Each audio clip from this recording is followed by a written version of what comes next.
Afternoon, everybody. Thank you all for coming on for the Writers Showcase. I'm very excited to hear what my guests have to put on and present for us.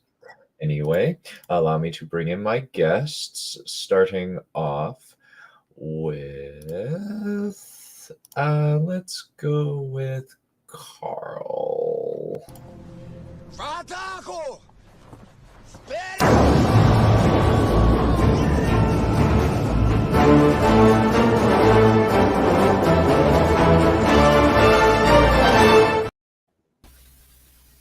Hey folks, super excited to be here today. Alrighty, and let's bring in Mr. Turk. 我が力、我が刃、我が狂気、我が狂気をもて見解せよ。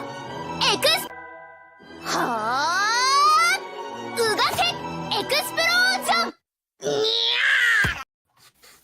Hey there, everybody. Good afternoon and happy Sunday. Good to see you. And let's bring in Mr. Fanatic.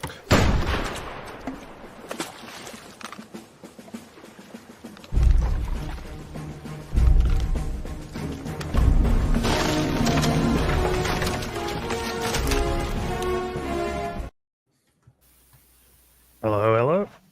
Hello. Good to have you back. We've not crossed paths for a while.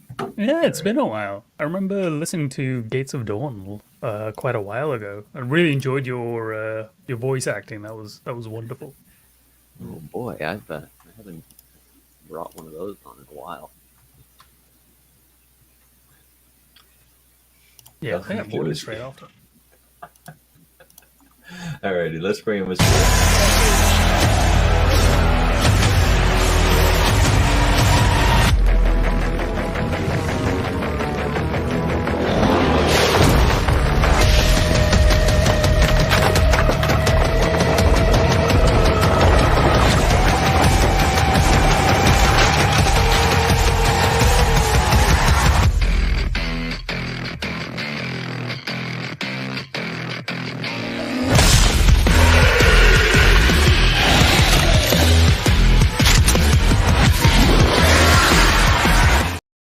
Yo, what's up, everybody? I'm coming at you live with my new PC over here. Whoa, new PC! Yeah, boy. Bruh, All those frames.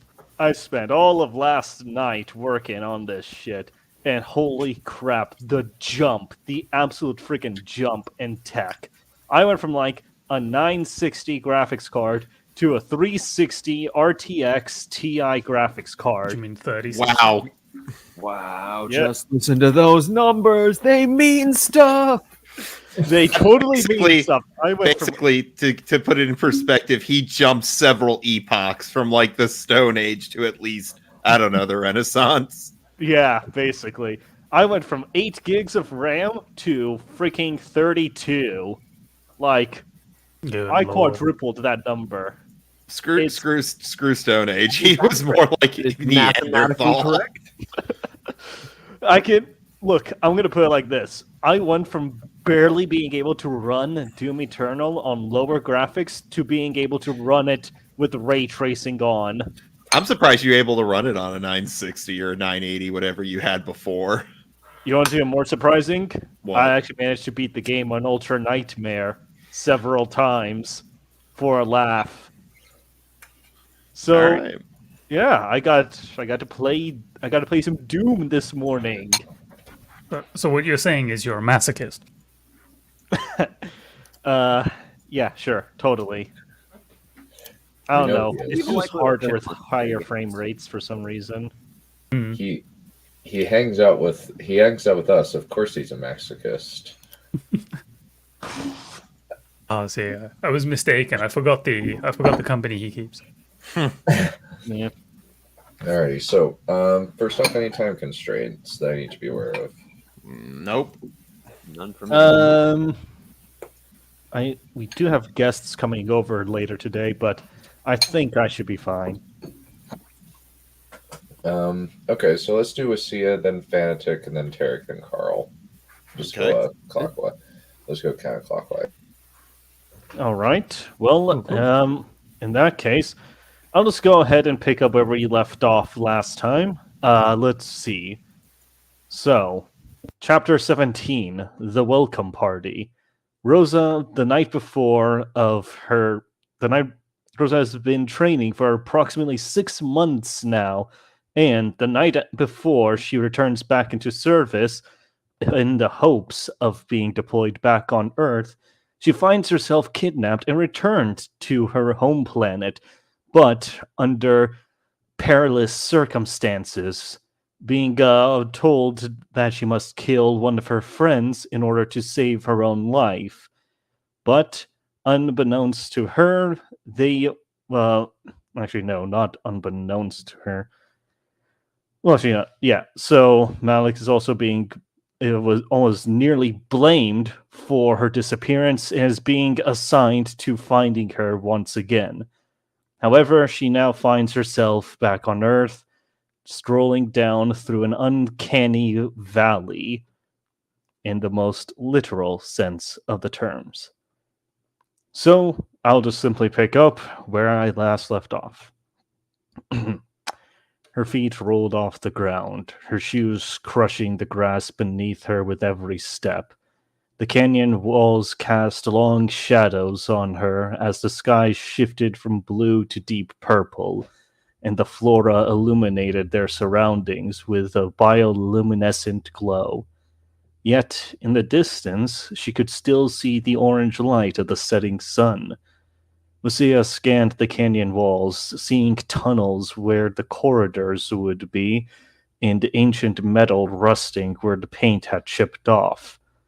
Then she spotted it, a large, tick-like insectoid with a glossy purple carapace and vibrant yellow spots up around its abdomen. Lucia's skin crawled, the hairs on her neck stuck up. She could hear its limbs moving, see its body hairs and mandibles open as it crawled over a power conduit. Then she grimaced. All right, last one. She swallowed, bracing herself. Let's make it quick. With that, Lucia swung her whip blade, the burning wire splitting open the creature's head with a terrible squeal that made her skin crawl. She gagged, her nostrils flaring as the offensive stench reached her nose. Lucia went for her hip, unclipping the tablet from her suit and recording it. 5, she counted. All right, that's just enough to complete their stupid mission. She squinted, spotting the reward for killing at the full 15. Wait, Stardust? What the fuck is that? She shook her head and rolled her eyes, clipping the tablet to her belt before continuing down the canyon. A crunching greeted her ears, freezing her in place. Her gaze panned down, seeing she had stepped on a glass plane. Scowling, Lucio scanned the path ahead, noticing a wrecked terminal, some cracked pods, and rusting meshes and catwalks. She kept moving, descending some concrete steps. Where is everyone? They can't all be dead, right? She wondered, looking down and finding stark red splatters on the floor. She blinked, realizing then of what she was looking at. Is that dried blood? A sound ruptured in the canyon, echoing off the walls. Lucia lifted her blade, its yellow glow illuminating her face. Her brows furrowed, listening intently and hearing it again. Is that groaning? Lucia closed in on the source of the sound, finding some shrubbery and noticed a faint orange glow within it.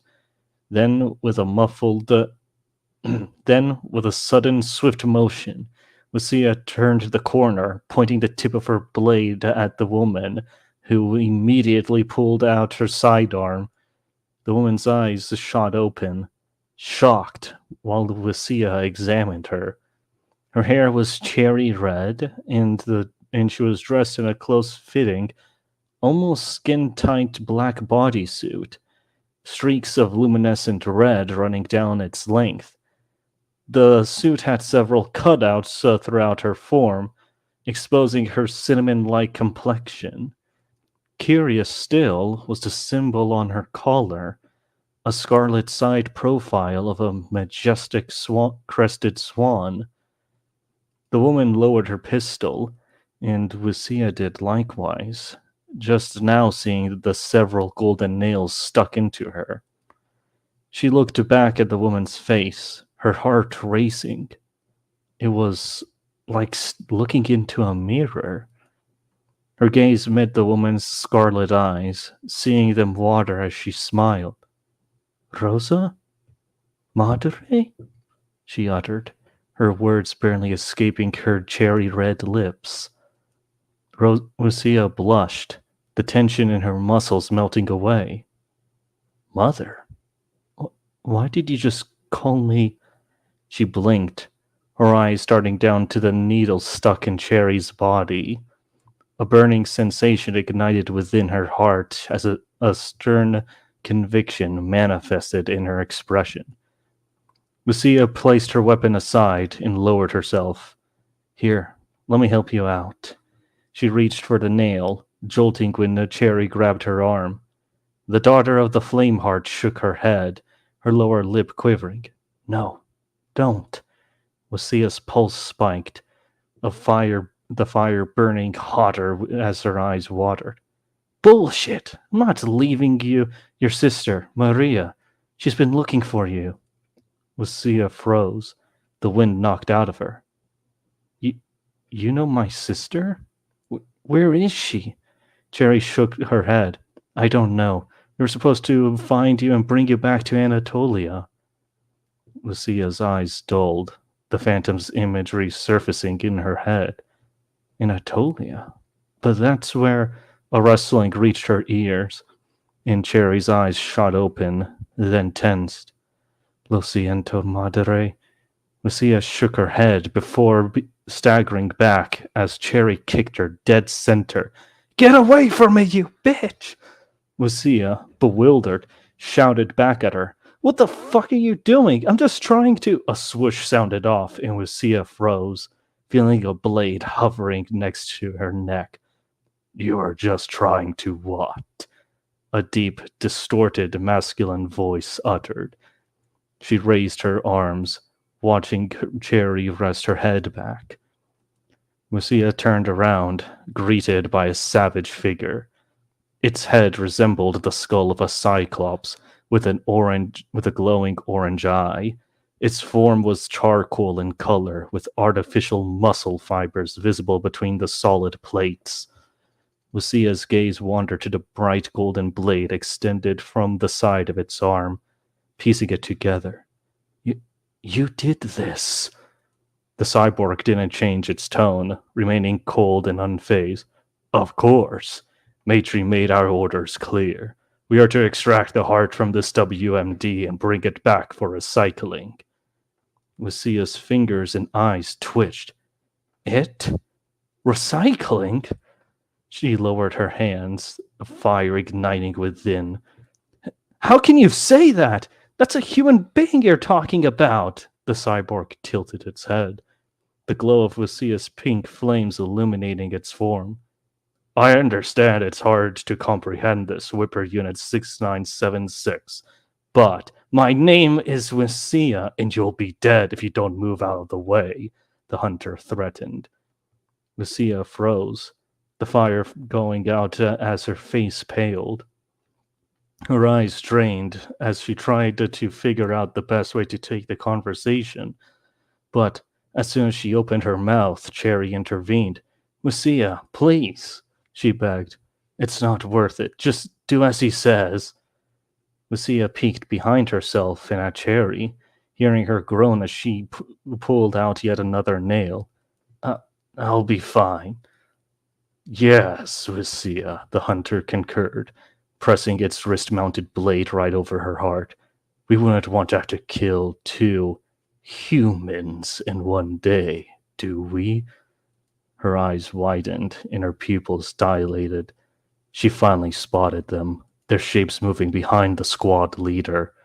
They were only meters away from her and in plain sight. Shuddering, Lucia swallowed before summoning the strength to move out of the hunter's path. How did they get so close? How didn't I hear them? Lucia wondered, noticing them train their guns on her. She felt something crawl up her throat, and every fiber of her quivered. Lucia watched as Cherry pulled out the last nail and grabbed the whip blade Lucia had dropped. She lunged out with a roar, smashing the faceplate of a cyborg and cracking its helmet. The hunters opened fire, Cherry's body contorting with every round that found its mark. Yet she swung away, the whip ignited in cherry red flames, splitting one of the hunters across the waist. Her body staggered, yet Cherry cut down another down the middle. She was coughing up blood, but fired her sidearm into another's head, punching a hole through its cranium. Another 2 rounds pounded into her, Cherry's knees finally giving out as she dropped to the ground. Lucia watched, shocked and horrified. Then something pushed against the flat of her chest, forcing her to stumble back. She regained her balance but froze instantly, goosebumps forming across her skin as she stared down the barrel of a gun. "The hell are you still doing here?" the cyborg roared. "Enosia's down that way." It motioned, pointing behind her. She gulped, watching as the cyborg with the cracked helmet got back and kicked Cherry flat on her back. She groaned, unable to fight back as it drove its blade into her chest. Lucia watched her gasp just as a loud, bone-chilling scream crawled out of her throat. "The hell are you looking at?" the cyborg continued, getting her attention. "What? Fancy yourself a hero? Go ahead, be my guest," it threatened her as its comrade ripped out the woman's still beating heart, its hands soaked in her blood. Silenced by terror, Lucia watched Cherry meekly reach for her heart before the hunter shot the final rounds into her. Cherry's chest had been ripped open, leaving a cavity in its place, and her face frozen with the last seconds of pain and fear. The harrowing scene burned itself into Lucia's eyes, as did the mask of the cyborgs. Her face turned pale, and sweat poured from her hairline. Finally, she felt a hand on her chest, pushing her back and nearly knocking her over. "Move, bitch!" the cyborg yelled. Stammering and jittering, Lucia nodded and walked out of the mouth of the canyon. She still heard her pulse, petrified and mute, even as she stepped onto the asphalt road. She continued, walking to the dark purple walls of Enosia in a zombie-like state, trying to bury the image away so she wouldn't collapse. Whew, and that will be it.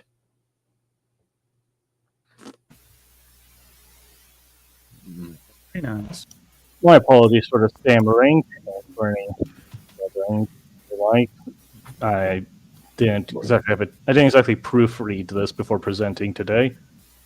Very scary indeed. All right. I do love me some bioluminescent fungus.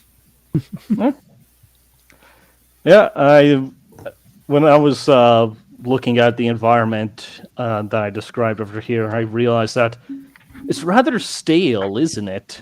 A bit, not exactly very impressive. It's just some shit here and there. And unfortunately, also, somebody decided to Discord call me in the middle of my presentation. So, yeah.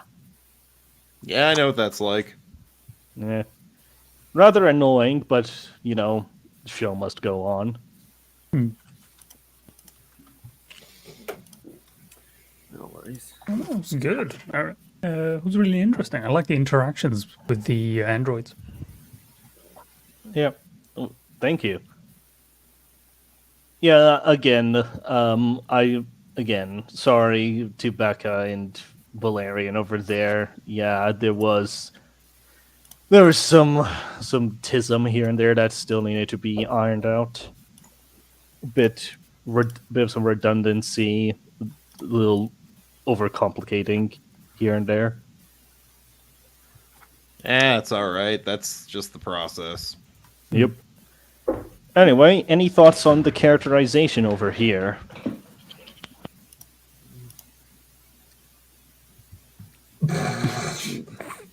Not really. It's same. I'll be honest. It's same old, same old. There's nothing out. There's nothing here that sticks out as like, oh, this character wouldn't do that. But I'm gonna be honest here, and tell me if I'm wrong. You've presented quite a few times, and I'm not making fun of you. I'm just want to know if I'm the only one thinking this. Has anything really happened? Like monumental?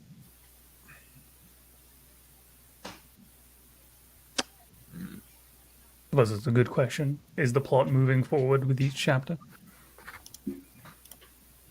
More like, are we? From what I can recall, Wissia, you set a lot of things up, but things are not resolved. Like, we keep going without things being resolved, but that may be just me and my faulty memory. I suppose. Because it feels every time you present, I'm not making fun of you. I want to make that perfectly clear.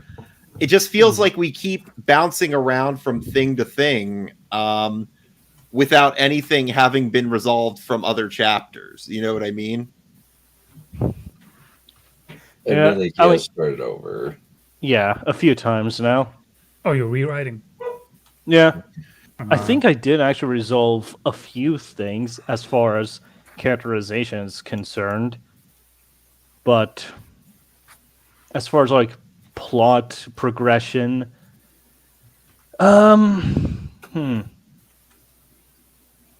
I mean, I want to say not really, but that's just my being lazy and me refusing to actually put up a defense. But really, I think the progression of the plot so far has been Gal wakes up, Gal gets discovered, Gal realizes she made a mistake.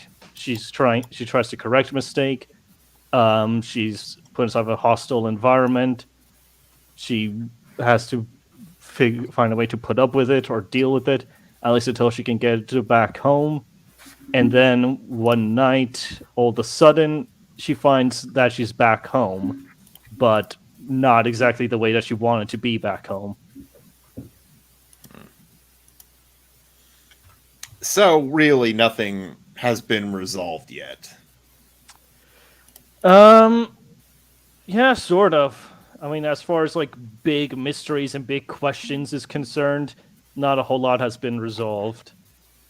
It's more a matter of Lucia's Rosa's just slowly and gradually rediscovering herself and her own memories, and the whole opening section has just been me tearing apart the character in the sense of ripping apart, of setting up her character arc later on down the road. So, yeah, because her experiences on Polis, which is where the first few chapters have been taking place, that basically informs the way that she views herself moving forward. And yeah, admittedly, not a whole lot has happened. All right. I was just wanted to see if I was the only one who thought that. Admittedly, I don't know too much about the story. I guess I would refer to Valerian's question here about like how far along are we? Let's see. We are at chapter 17 of 48. Oh yeah, I see. I see where Tank's coming from then. Like you, I guess if you're that far in, I guess the main plot probably still hasn't. Well, I wouldn't expect the main plot's To be payoffs wrapped to have up. happened yet. Yeah, but I would expect some side stuff to start coming in, contributing to the main plot. So the side stuff is starting to pay off, and then having an impact on the main plot, which then pushes the main plot forward. Let's see. Yeah, that is rather an unfortunate reality of me deciding to restart from the very beginning. Okay. To address Becca's point, I've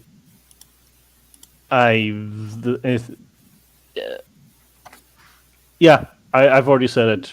Restarting, you basically put it down right over there.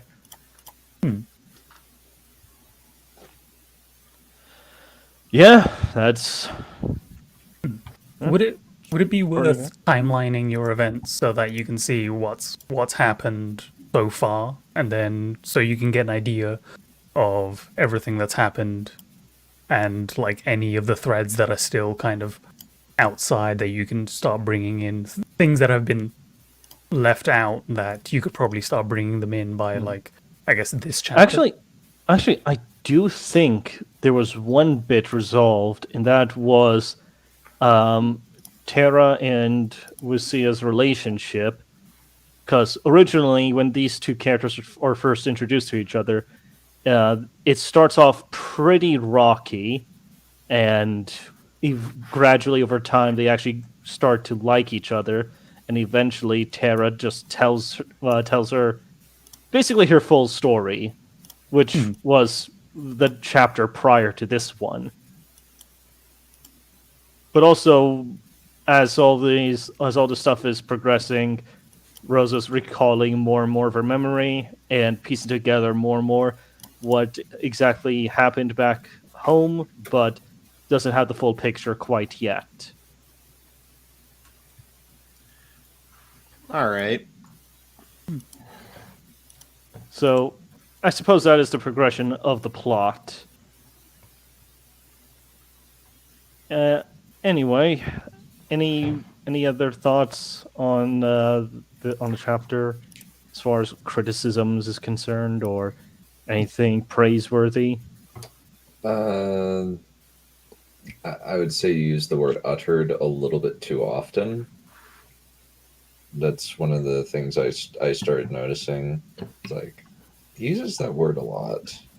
Yeah. It's a little bit distracting at points. Yeah, a good rule of thumb is if you like if it's an uncommon word, not something like said, the, or a common pronoun or conjunction, then those words you can use all you want. But if it's a sort of uncommon word, it needs to be directly related to some aspect of the character, or it gets repetitive. And this is where this thesaurus.com is your friend. Right. Yeah, uttered in dialogue tags. I think I would cut the dialogue. I would cut the uttered out. I mean, I did look up the definition of the word just to make sure that I was using it correctly. It does have two definitions. One of them does mean like said. Yeah, but you Like don't saying hear something. in common conversation all that much. Yeah, that's So- fair. Yeah. I suppose I could go ahead and just reduce its usage. Yeah, usually people usually people don't use it as a dialogue tag. Usually they will use it as just one thing is he uttered an exasperated snort, usually because the literal definition is to make a sound with one's voice, and yeah, to say something aloud. But it's usually used in the past tense in terms of something like they were busily scribbling down every word she utters. Usually people don't use it as a dialogue tag. They generally will use other words. Uttered just kind of sounds weird. You can use muttered. That works, but uttered just kind of sounds slightly awkward. Yeah. Anyway, I do apologize for not being able to provide a better answer to your question earlier, Tarek, because I'm going to be fair, that kind of blindsided me. Are we there yet? That was essentially the question. Are we there yet? Well, for your information, yes, we are in fact there yet. The plot has actually started. Well, it has actually started moving along a lot faster. Like, it will be moving along a lot faster. Fair enough. Yeah. Or he uttered, yeah, you said, that's really neat not to. Yeah, utter something vulgar. Oh, okay. Yeah, I think that I agree with Count. This is one of the first time. I think that you are the only person that I've ever met who has ever used uttered as a dialogue tag. Well, Most people don't usually use it. I guess that's there's my trademark then, alongside with the excessive use of the word chest, apparently.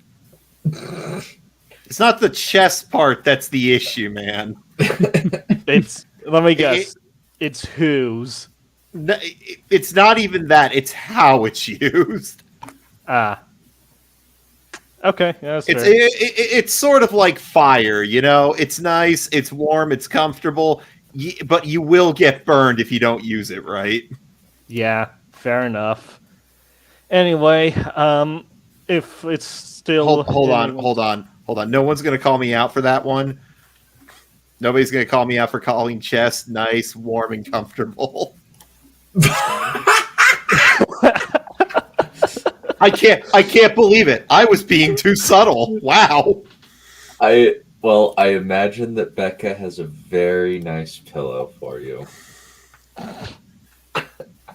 Oh, God. Anyway, I actually do have just some minor questions about the dialogue. What did you all think of the interactions between the characters in the scene?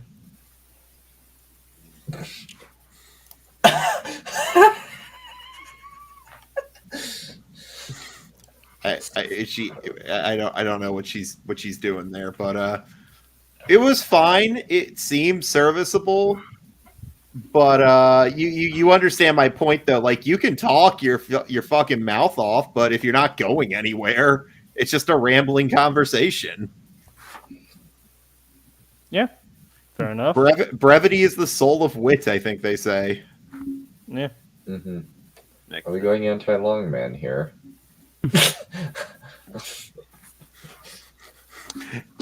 No, I'm not going anti-long man.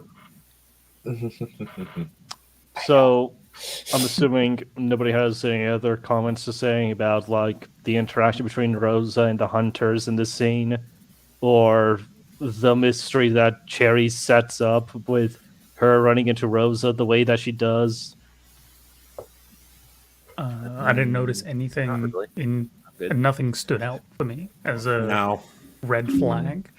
Yeah, I just thought it was interesting. I think for me, I think I absorb more when I'm reading than listening. Mm-hmm. I can't blame him, mostly because with the way yours works, it feels like any kind of gap in between listening. If you don't see the full thing through, there's a lot of connections that are missing, but that may be just me.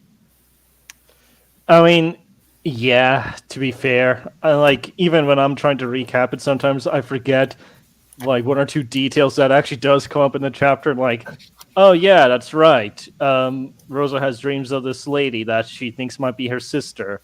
This is the first person that she met who actually claims to know who her sister is and even gives her a name. So, yeah. completely glossed over that. Oh well. All right. I mean, if there's nothing else anyone has left to say, I guess we can just move on. Nope. Got nothing else. I'm good. I'm okay too. Yeah. Oh yeah. And- Did the hunters come off as terrifying enough without being edgy? I did get edgy, but it's no more edgy than, say, Joe Abercrombie. I do not have a reference for that. First Lord Trilogy. It's possibly. I think it would. I think it's fair to say that one is my favorite series of all time currently. It's Okay. better than Stormlight. Makes me Stormlight very at the moment. angry. Okay, because What? there's like a tipping point with edginess. There's cool edge, and then there's cringe. I need to know. I want to know if it's a cool edge or if it's cringe. I think that it works as something relatively scary. Very Awesome. All right, that's it. That's all I got left. All right, Fnatic, you're up. Excellent. Slight tangent there. Done. Yes. First Lord Trilogy makes me very angry. Not because it's badly written or anything, but because the fucking circle that the characters go on, it makes me very angry. The circle. What do you mean? Wider the- discussion, but like, I guess it's the twist at the end that gets me. That I'm just like, every character, just for me anyway, they just kind of all go back to the same. They don't learn. It just makes me very angry.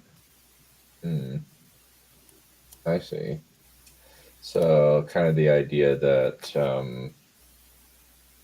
I see. Kind of just the fact that, like, just I think that they do learn to be fair, but it's just they learn that the world is that most of what they do is pointless.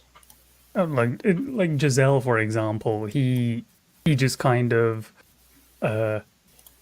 doesn't like he doesn't grow any balls. He just kind of accepts his position and then just kind of gives up any sense of like any opportunity for happiness, basically. Yeah, Um, yeah, sounds about right. Logan's a dick. I'm sorry to say. Oh, he definitely is. Yeah. Sorry What about was- that. My headphones died on me, just all of a sudden. So I have to plug it in now. No worries. I can't. Was it? Oh, forgotten his name now. The cripple? Glocta. Glocta, yes. My favorite character because he's so unapologetically. I don't want to say evil. He's a dick, and he knows he's a dick, and I love it. Yeah. Right. Anyway, right. So mine is a short story. Is there a time limit? Just so I'm aware. I would say that you get about 20 minutes. Okay. Cool. If you just let me know when the 20 minutes is, and then I'll see how far along I am. It's 10. I say it's 10 pages. It's like 9 pages. So we'll see how far I can get in 20 minutes. Since the recent conversation about dialogue tags, fair warning, I don't have any. It's a rule I hold myself to. I'm willing to die on that hill if anyone's willing to argue with me. All right. Let's see how it plays out. All right, let's begin. Co-pilot. Anno.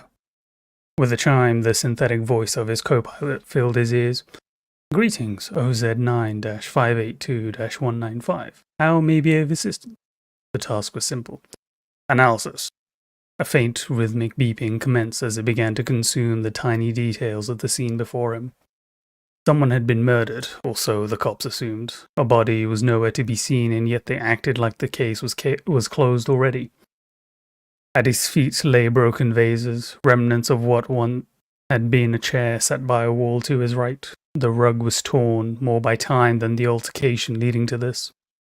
As he stood, the floorboards creaked in protest. Gotta be careful, or this place will come down on us. The light flickered above him, though that was to be expected in this district. Half of the buildings around here didn't have running water, let alone somewhat functional lighting. Rain pattered against the window panes, amidst the black cityscape with splinters of intense light. On occasion, a 100-foot tall hologram would appear to dominate the skyline. Civilian spinners zipped between buildings in the hyperlanes like hornets from a plague. A chime pulled him back into the crime scene. Greetings, OZ9-582-195. I have conducted an analysis. Would you like to hear the results? Please do. There was a struggle. Several objects were... I gathered that much. Skip to the good parts. As you wish, OZ9-582-195.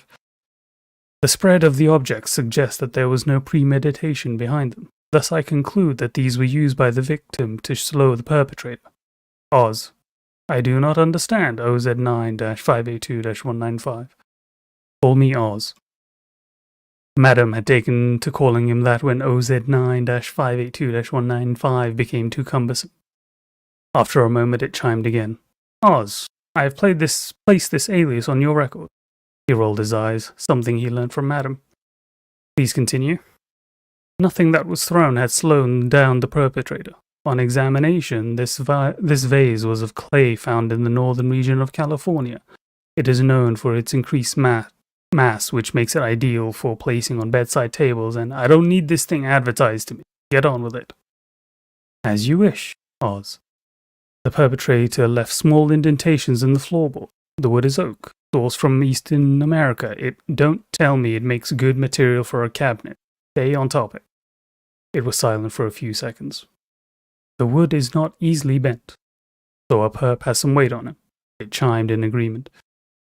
Oz stepped in the direction of the debris littered throughout the apartment. So who lives here? Faint beeping returned while he waited for an answer, which signaled by another chime. No registered occupant for 10 years. Abandoned for greener pastures. So we have a squatter, which complicates things. I can request a preempted trespassing charge from the LAPD. Oz snorted. This place is barely holding itself together. They're welcome to it. What I meant was, we have no history to work from. I estimate the victim is a female, between 5 feet and 5 feet 4 in height. He raised an eyebrow. How do you figure that? The door frame is marred by wear. The marks indicate an individual of that height. I estimated the trajectory of the vase thrown. It is consistent with a female It is consistent with a female with a height of around 5 feet. How about that? Oz's eyes locked on the right side of the door frame where a patch of wood had been darkened from repeated contact. His torch shined through the gap which he expected would have been filled by a door of some kind. Anything else you want to tell me about our victim? A few moments passed until he was satisfied before a chime sounded in his ear. He liked to read. He tilted his head, a gesture he'd seen detectives use when they appeared perplexed. On your left. He turned his head, casting his light across to reveal a bookshelf tucked into a corner. It had long since lost its battle against the mold, so much so that it dominated every shelf and also formed a coalition with the dust blanketing over it all. Books were present, though most succumbed to the moldy victory aside from one shelf. Its inhabitants adorned a worn look from both age and use. The leather under Oz's thumb felt soft. The titles were known to him and to his co-pilot as well. These are all blacklisted. He sighed. Destroy them. It chimed. The Tetragrammaton have been notified. Deviants cannot be tolerated. Materials such as these promoted ideological warfare, a stain upon the peace Oz enforced with his work. It's the right thing to do, Madam would have said. He glanced around the room, hybridized by the presence of broken couches, kitchen counter complete with a built-in stove and automatic microwave, and a bed whose slats had long since snapped and made a poor attempt at supporting the tattered mattress. The door in front of him led to a bathroom. Small creatures fled from the light cast by his torch and into cracks between the tiles. A chime sounded in his ear. There's a portable Vesper on the bottom shelf. What does it have? It's encrypted. Oz looked down at the device. So unencrypted. It didn't look dissimilar to a system from the old world for picking up radio signals, complete with a dial. Less than a minute later, a chime sounded. Less than a minute later, a chime announced that the task was complete. Oz waited for a response. Well, it's old. The data is scrambled. I'm cleaning it up. Take your time. He stepped in a small circle around the room, casting the torchlight over the walls and revealing the peeling state of the wallpaper. Another chime. Done. This is the cleanest I could get it. What followed was a grating barrage of white noise playing deep within Oz's ear. He held it as if that would provide some sort of deafening. Really? Like I said, it's old. Oz shook his head. Just give me a transcript of the last conversation. Damn. I've put in a print request with your spinner. I'm also being informed that there's a call waiting for you. He nodded. Floorboards protested as he left the apartment, dodging the holes from where the wood fell through. The hallway and foyer was just as decrepit. The smell of moisture didn't leave him until he was outside and the stench of the underhive overtook it. An automated vehicle descended from between buildings and came to rest between Oz and his spinner. On its side was emblazoned with the feared sigil of the Tetragrammaton. 2 clerics disembarked from the craft, readjusting their long white cloaks until they hung straight like a suit of armor. The left one noticed him first. Well, if it isn't the toy soldier!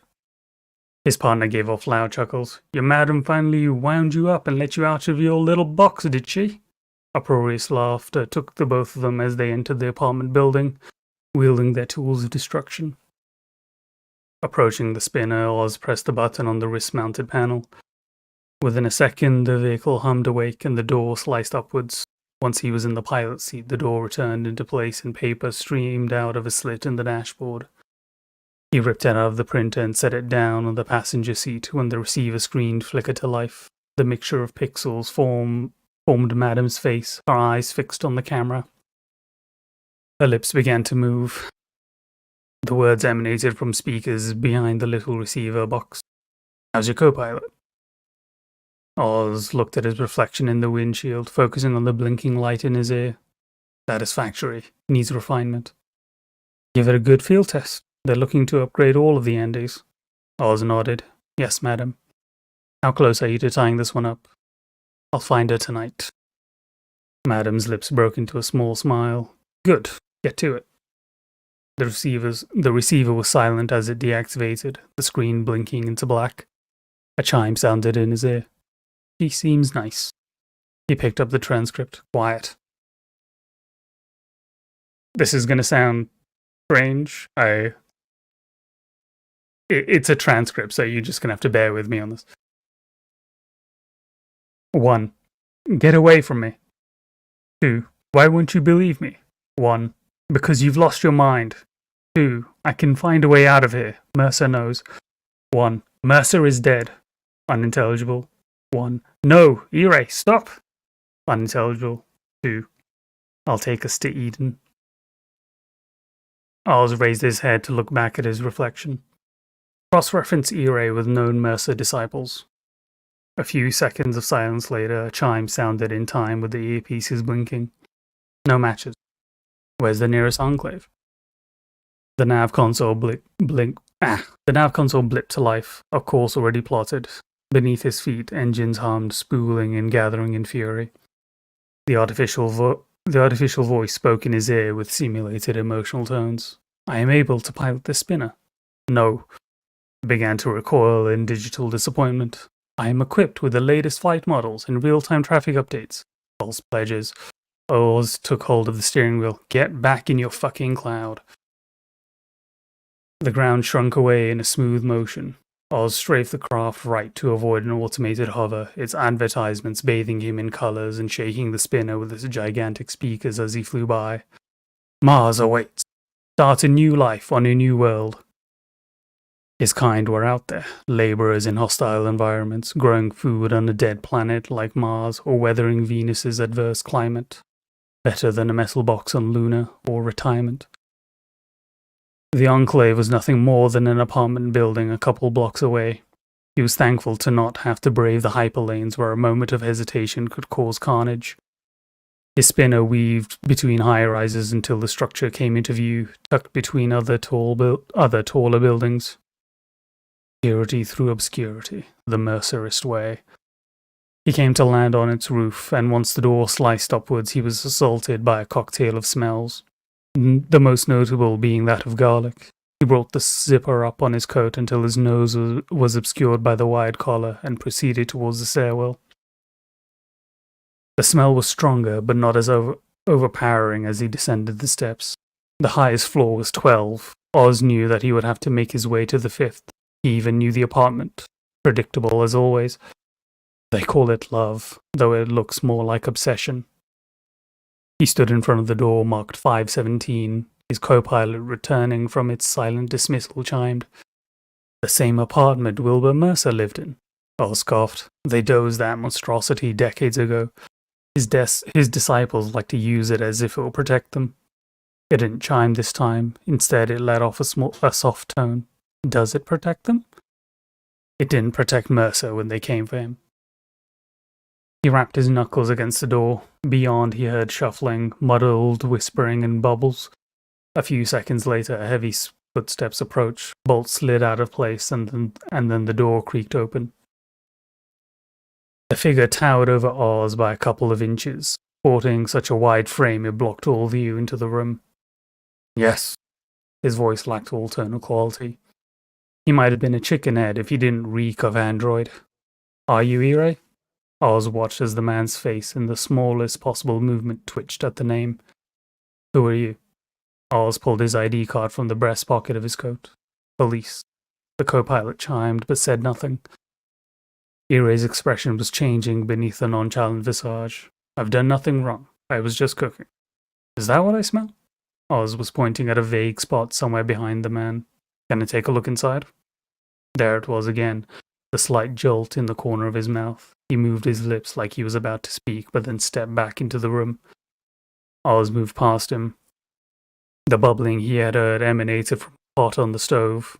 The room itself was barren of life. No painting or pictures to cover up the fading grey wallpaper. No photos on the mantelpiece. The furniture seemed worn from age and disuse.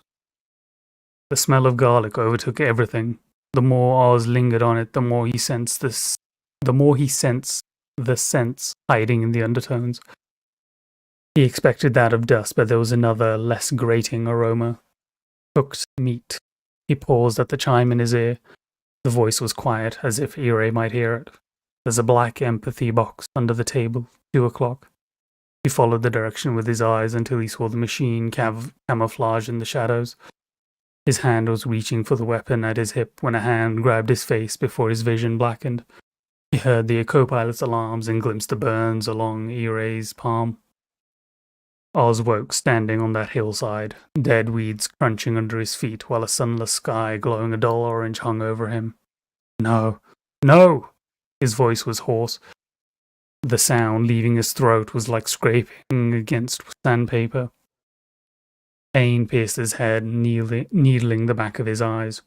Hundreds of voices calling out at once, screaming for him, for Mercer.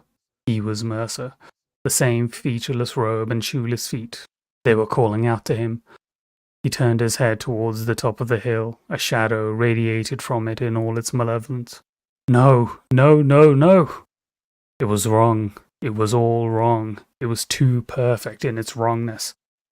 Then he was Oz again, but still on that hillside. He looked down at his hands and saw they were aflame. The pain began, a cold, searing pain. He heard it, her voice, calling to Oz, not Mercer. The hillside deformed and melted into a living room. The sky darkened into oak. Dim lights from the walls attempted to highlight its features. The black empathy box was in front of him now, and his hands were on the handles. No, not my hands. Ire's hands held his. Oz felt the roughness of his burned skin against the back of his hands. He launched an elbow into the man's gut, allowing him to free his hands and throw a fist into Irai's throat. With a crunch, his windpipe cracked inwards and he fell, clutching his neck. Anna was almost yelling into his ear. Oz, are you okay? I'm fine. He inspected his palms. The skin was dark and swelling where the handles had scorched. The sharp ache pulsed while he clenched and unclenched his fists, trying to wrench some control back over his nerves. Irai was on the floor, propped on one elbow while still holding his neck. Oz stepped over to him, drawing his standard issue pistol. Irai croaked out the words between garbled breaths. I'll take us to Eden. He's waiting for us there. Oz took a deep breath. Useless. The round buried into the man's temple and destroyed what was left of his artificial brain. Anna's voice was soft in his ear. Rest. I'll call it in. The cops crawled over the apartment like insects, extracting everything of value, including the woman Oz was tasked with finding. Anna was vindicated in that her estimate of the woman's height was accurate. Together they waited in the ARC, Android Repair Center, until the woman was ready to speak. Oz looked over a tray of personal effects they'd found with her. Among them was a mood organ. While he turned the device over in his hand, his co-pilot chimed in. She must have been using this to teach herself how to respond emotionally. No, this, he held up the little box, is camouflage. She thought she could fool the VK tests. It might have been enough if she had enough time. He shook his head. It wouldn't have been enough. It will never be enough to fill that hole. Her voice softened in his ear. They'll keep trying, and you'll have to find them all. Oz examined the other personal effects. They were all stolen from other people. Among them was a worker's ID from a Mars colony. There is never an escape. A technician emerged from a door and nodded to him. Oz stepped into the reparation theater where the woman was sitting in the examination sarcophagus. He looked down at her, watching her powerless slumber when Anna's voice emanated from his ear. She'll be wiped and put in a hovel where she'll grow vegetables. Then they'll deviate again, maybe kill a few more humans. Maybe.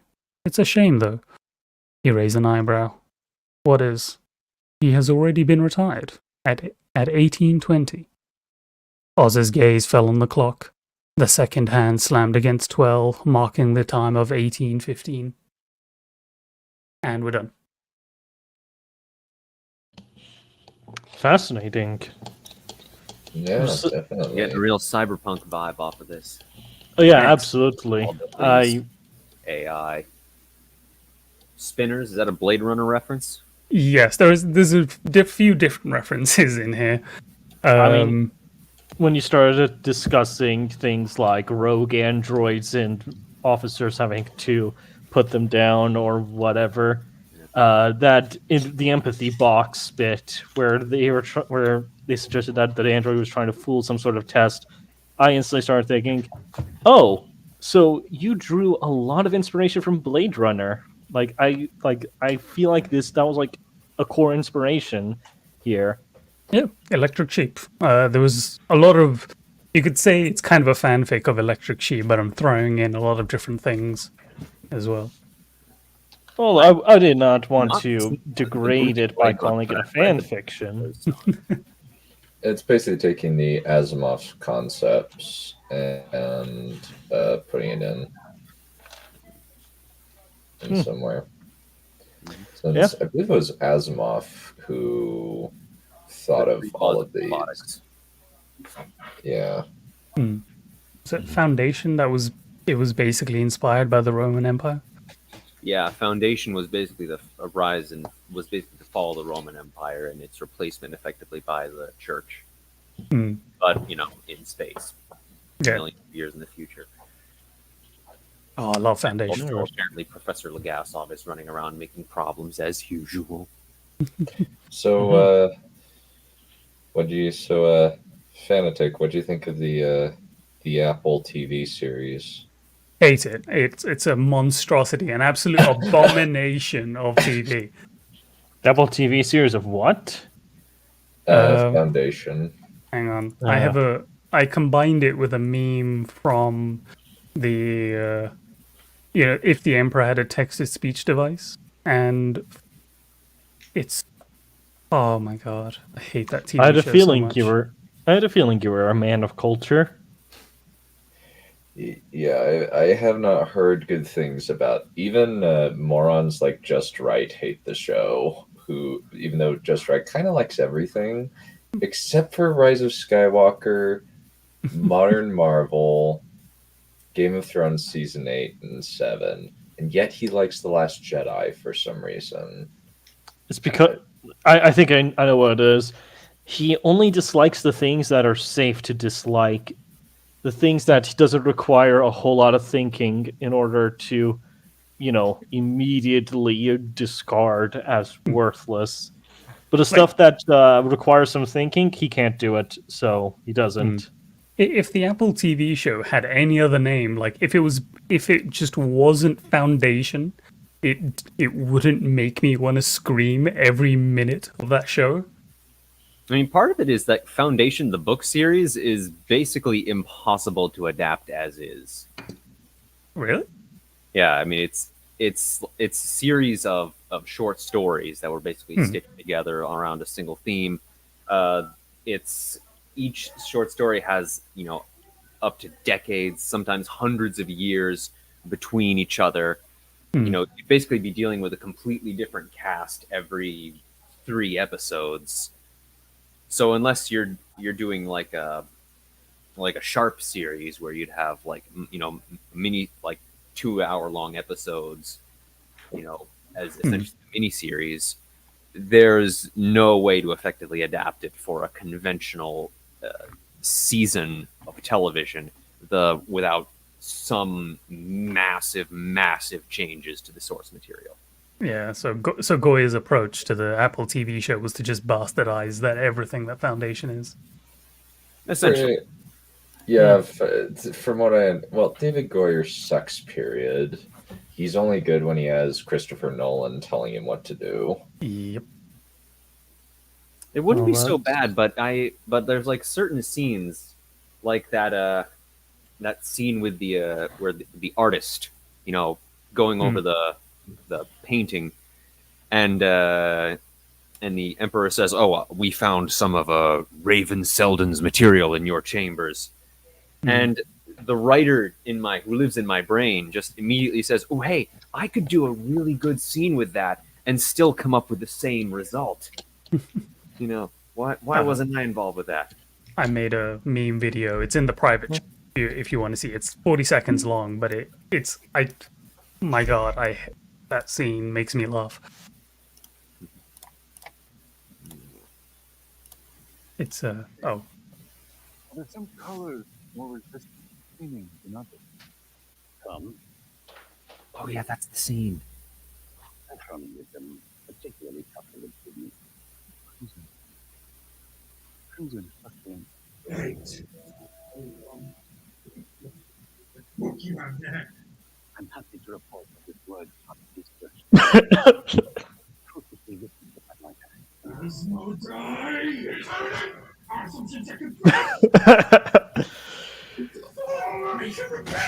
Empire.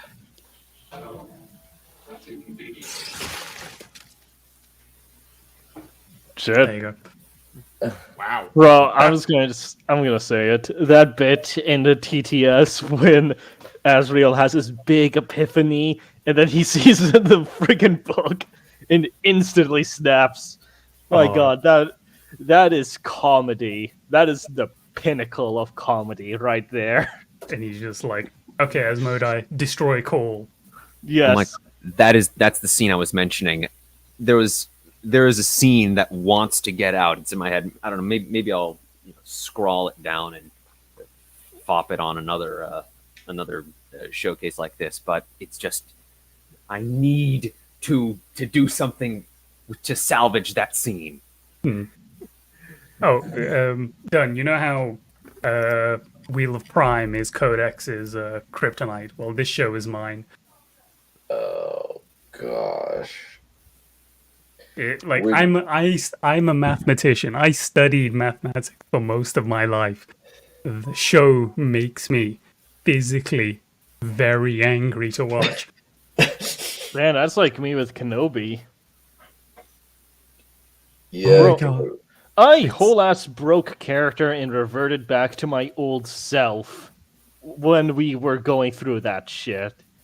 Like when we were going through the whole the thing all together at the end of the series, when we were doing the big roundup, I friggin' snapped. I just reverted back to being my old self and being just ripping into that shit. I hate it. Yeah. Get back on topic. So, what did you guys think? I think this was a very. I think this was a pretty nice bit over here. Everything was pretty smooth. It was just smooth all around. And of course, like we get, I don't know, the characters didn't really stick out that much to me. I mean, there wasn't a whole lot of things that really made them pop. You know, there wasn't anything in there that made them. I guess being able to. I guess there was some. I didn't get any names. I didn't. I couldn't really tell the difference between one character and the next. I mean, I got the android, the driver. I understood when he was speaking, and when we go back to the detective. But I felt like there was like a second human on the team, and he kind of just disappeared somewhere along the lines in my head. I thought the decision to forego dialogue tags would definitely work if I was reading this. Mm.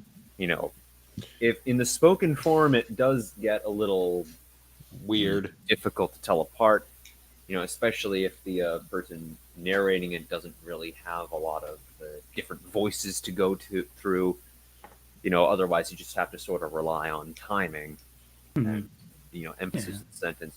But it definitely feels like something that could work. You know, I need to signpost better. Done very good with it, I think. Thank you. I mean, I do like the depiction of the android driver. That is a driver, correct? Who's also a companion? Because I'm a bit lost. Co-pilot. Okay, the co-pilot. Yeah.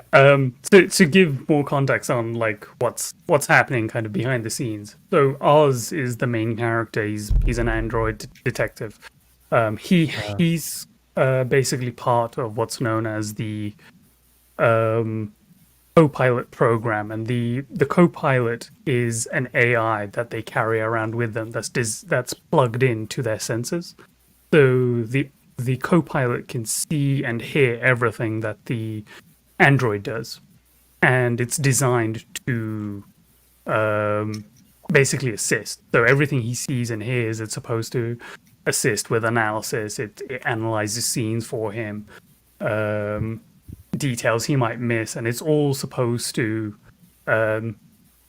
strengthen the skills of a detective. It's supposed to be augmenting them, and you could say he's kind of testing it out. And with the dialogue, the short bit of dialogue that he has with the madam, his boss, essentially, where she mentions that they're thinking to give all of the androids co-pilots basically to assist them, and he's basically testing it out, and this is basically like a test case that we're going through, but it kind of goes wrong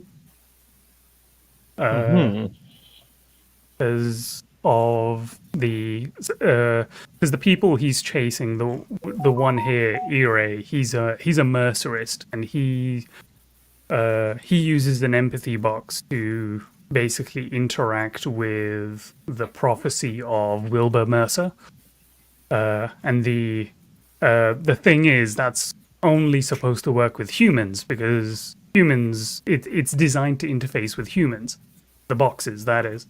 With androids, it kind of there's no real other way of describing it. It fucks them up mentally, and that's kind of described by how first it's kind of set up with Ire, but it's later mentioned with Oz when he's directly interacting with it.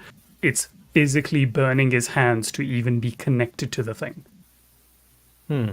But Okay. Ire is willingly subjecting himself to it because he's it's fucked him up so bad, but he's so ingrained in the mercerist religion. Sorry to interrupt, Fanatic. I will be right back, guys. I apologize. All No right. worries. So, Okay, so that's what's so- happening. Okay, so basically, I was missing half a book's worth of context. I mean, it's fine. It's like sometimes it's just easy to read, and I guess you would tend to pick up a lot of these things more when you're reading it more so than when I'm I mean- narrating it to you. I understood that this empathy box was. When he grabbed it, I was like, oh, okay. So this thing is extremely dangerous and extremely powerful. It's even harming the guy just holding it. So, yeah, this thing needs to be destroyed. We need to get rid of it. That was basically the gist of what I got from there. To answer Balerian's question, dialogue tags. So the reason I don't use dialogue tags is because, well, yeah, to create more flow and actually, yeah, what Becca said essentially is to basically to create more creative, to come up with more creative ways of signposting, and I think it allows more allows the characters to do more. So I signpost dialogue with actions that the characters are doing. There's another book where I do this, where there's a discussion between like lots of different characters across a table, and the whole challenge with it is how do I switch between characters when they're talking without using dialogue tags? And I really enjoyed doing that because it was interesting the character you can evoke when you're, instead of dialogue tags, you're using actions. You're using the character's actions to convey, not only signpost who's going to talk, but also convey something about them. Yeah, I mean, that's actually kind of the logic of what I try to do, because you notice that even though some of my dialogue tags are a bit weak at times, I don't actually use them very often. Because I see them as a crutch. Yeah. That's Same over here. I usually try to signpost who's speaking via gestures. yeah. Yeah, it just means you can do more with the character. Stage directions in a play. Yes, Yeah. very much so. My other reason is that like I don't suppose people use he thought anymore because it's when you're reading it, it's in italic, so you don't need to put he thought. My same reasoning is if something is in quotations, it's being said. So why do you need to say he said? Yeah. Well, I should. Oh man, there's stuff I want to say, but I'm gonna spoil the second half of my work. That's okay. But yeah, I am willing to. I'm willing to die on this hill. I will say it. Okay. Uh, There, I sent out the thought. Let me know if you receive it. sounds good. While, Tarek, you back? Evidently not. You still on mute? No, I'm here. I'm sorry. I forgot. I muted both the mic and the StreamYard. No worries. All right. So I guess we're up to me now.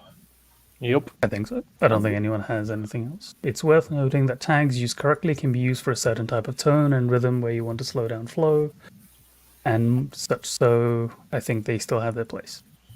I would respectfully disagree, but fair enough. I mean, I do try to use them when I feel like it is appropriate, usually, but I usually try to avoid it. Yeah, I think the two rules I kind of stick with is no dialogue tags and minimize exposition as much as possible. Okay. Yeah, that's pretty good. I mean, it works. The consequence with the exposition one is that sometimes I'm not conveying enough information to make it make sense. Yeah. That will happen. Like sometimes people will just miss certain things because there wasn't enough emphasis placed on it. Which is rather frustrating when the thing you just mentioned is extremely important. If I want to go quirky fairy tale turn, I use dialogue text. That's fair enough.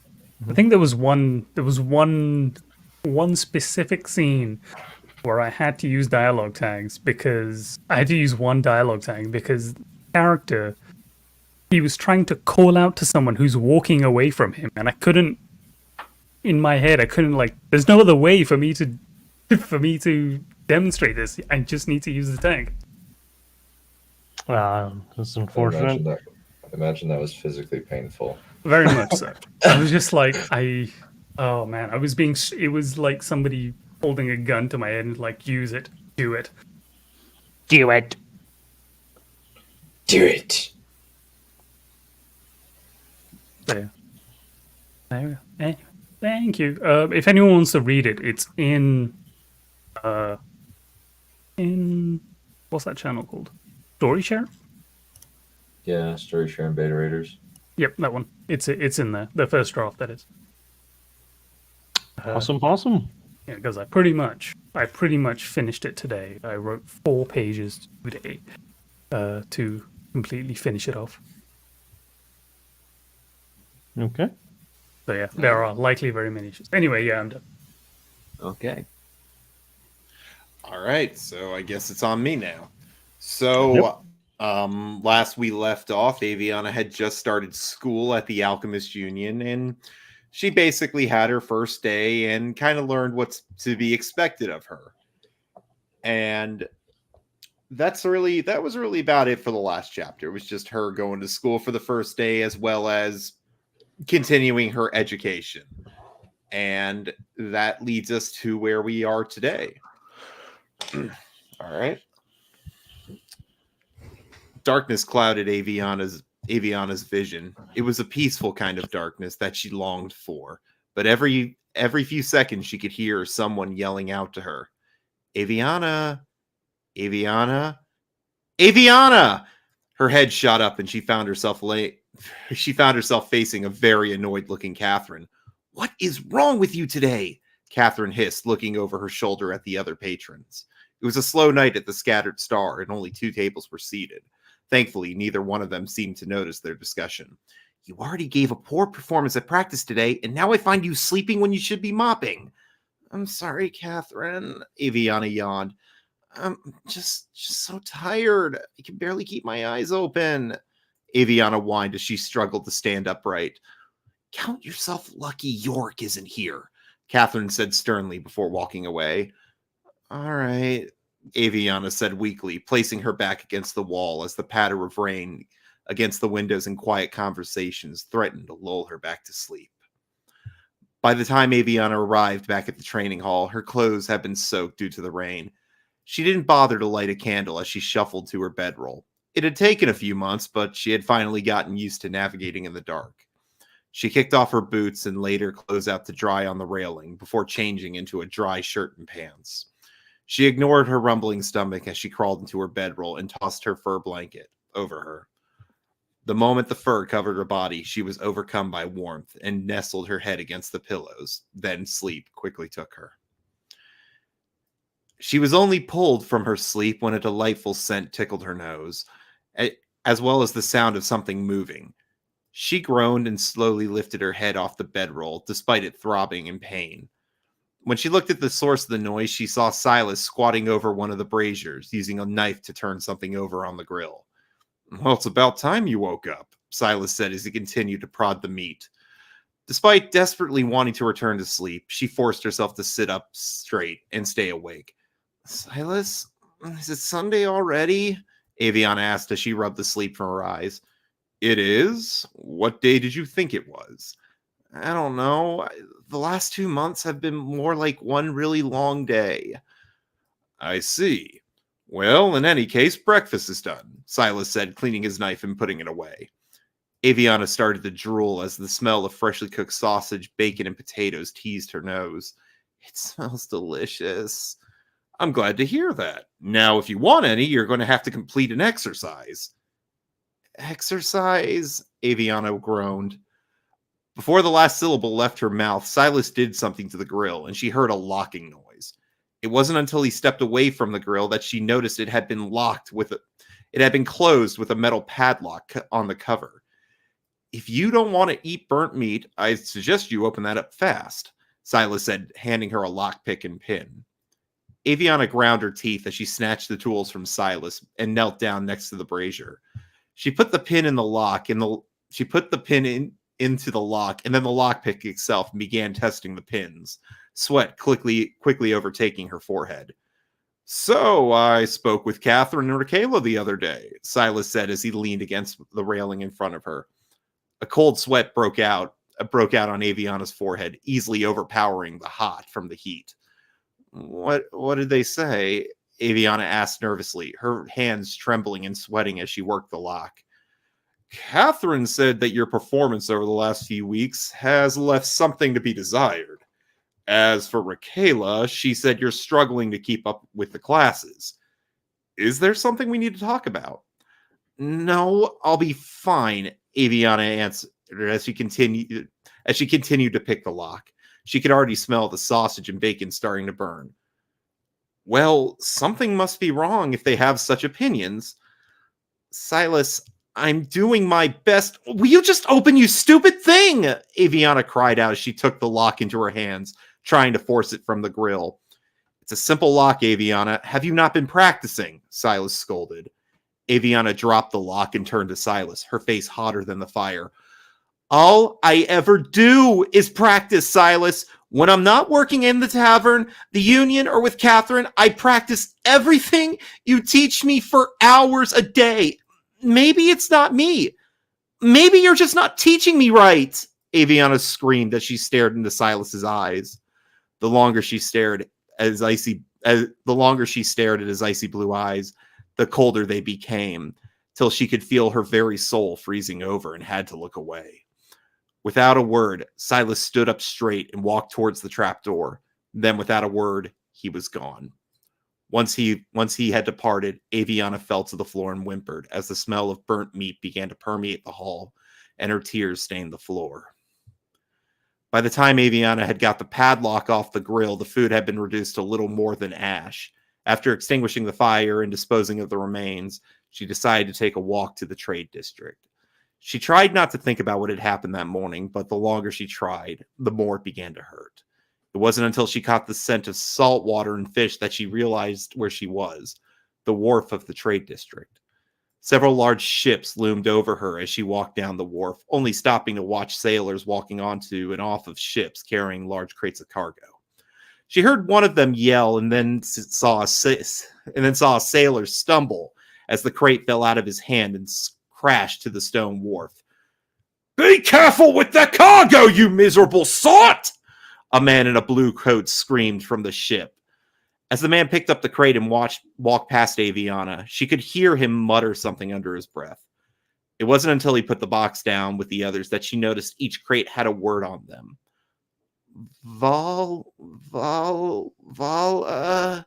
Aviana tried her best to sound out the word. Volatile. Aviana smiled. She had heard the word said during one of Master Lucian's lectures, but had never seen it actually written. It wasn't, but her smile faded as she remembered the lecture that he had given about the word. She didn't know exactly what it meant, but Master Lucian always associated it with danger. At that moment, she ran towards the end of the wharf, trying to put as much distance between herself and the crates as possible. When she reached the end of the wharf, and was confident she was far enough away from the potentially dangerous crates, she stopped and looked out into the horizon. It was a beautiful day. The sun was hanging high above her and shining down along with the bright blue sky. The waves gently caressed the docks and wharf, and there was a cool sea breeze keeping the sun's heat in check.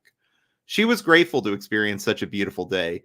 Normally on Sundays, she would be in the training hall all day with Silas practicing. Silas, Aviana said to herself.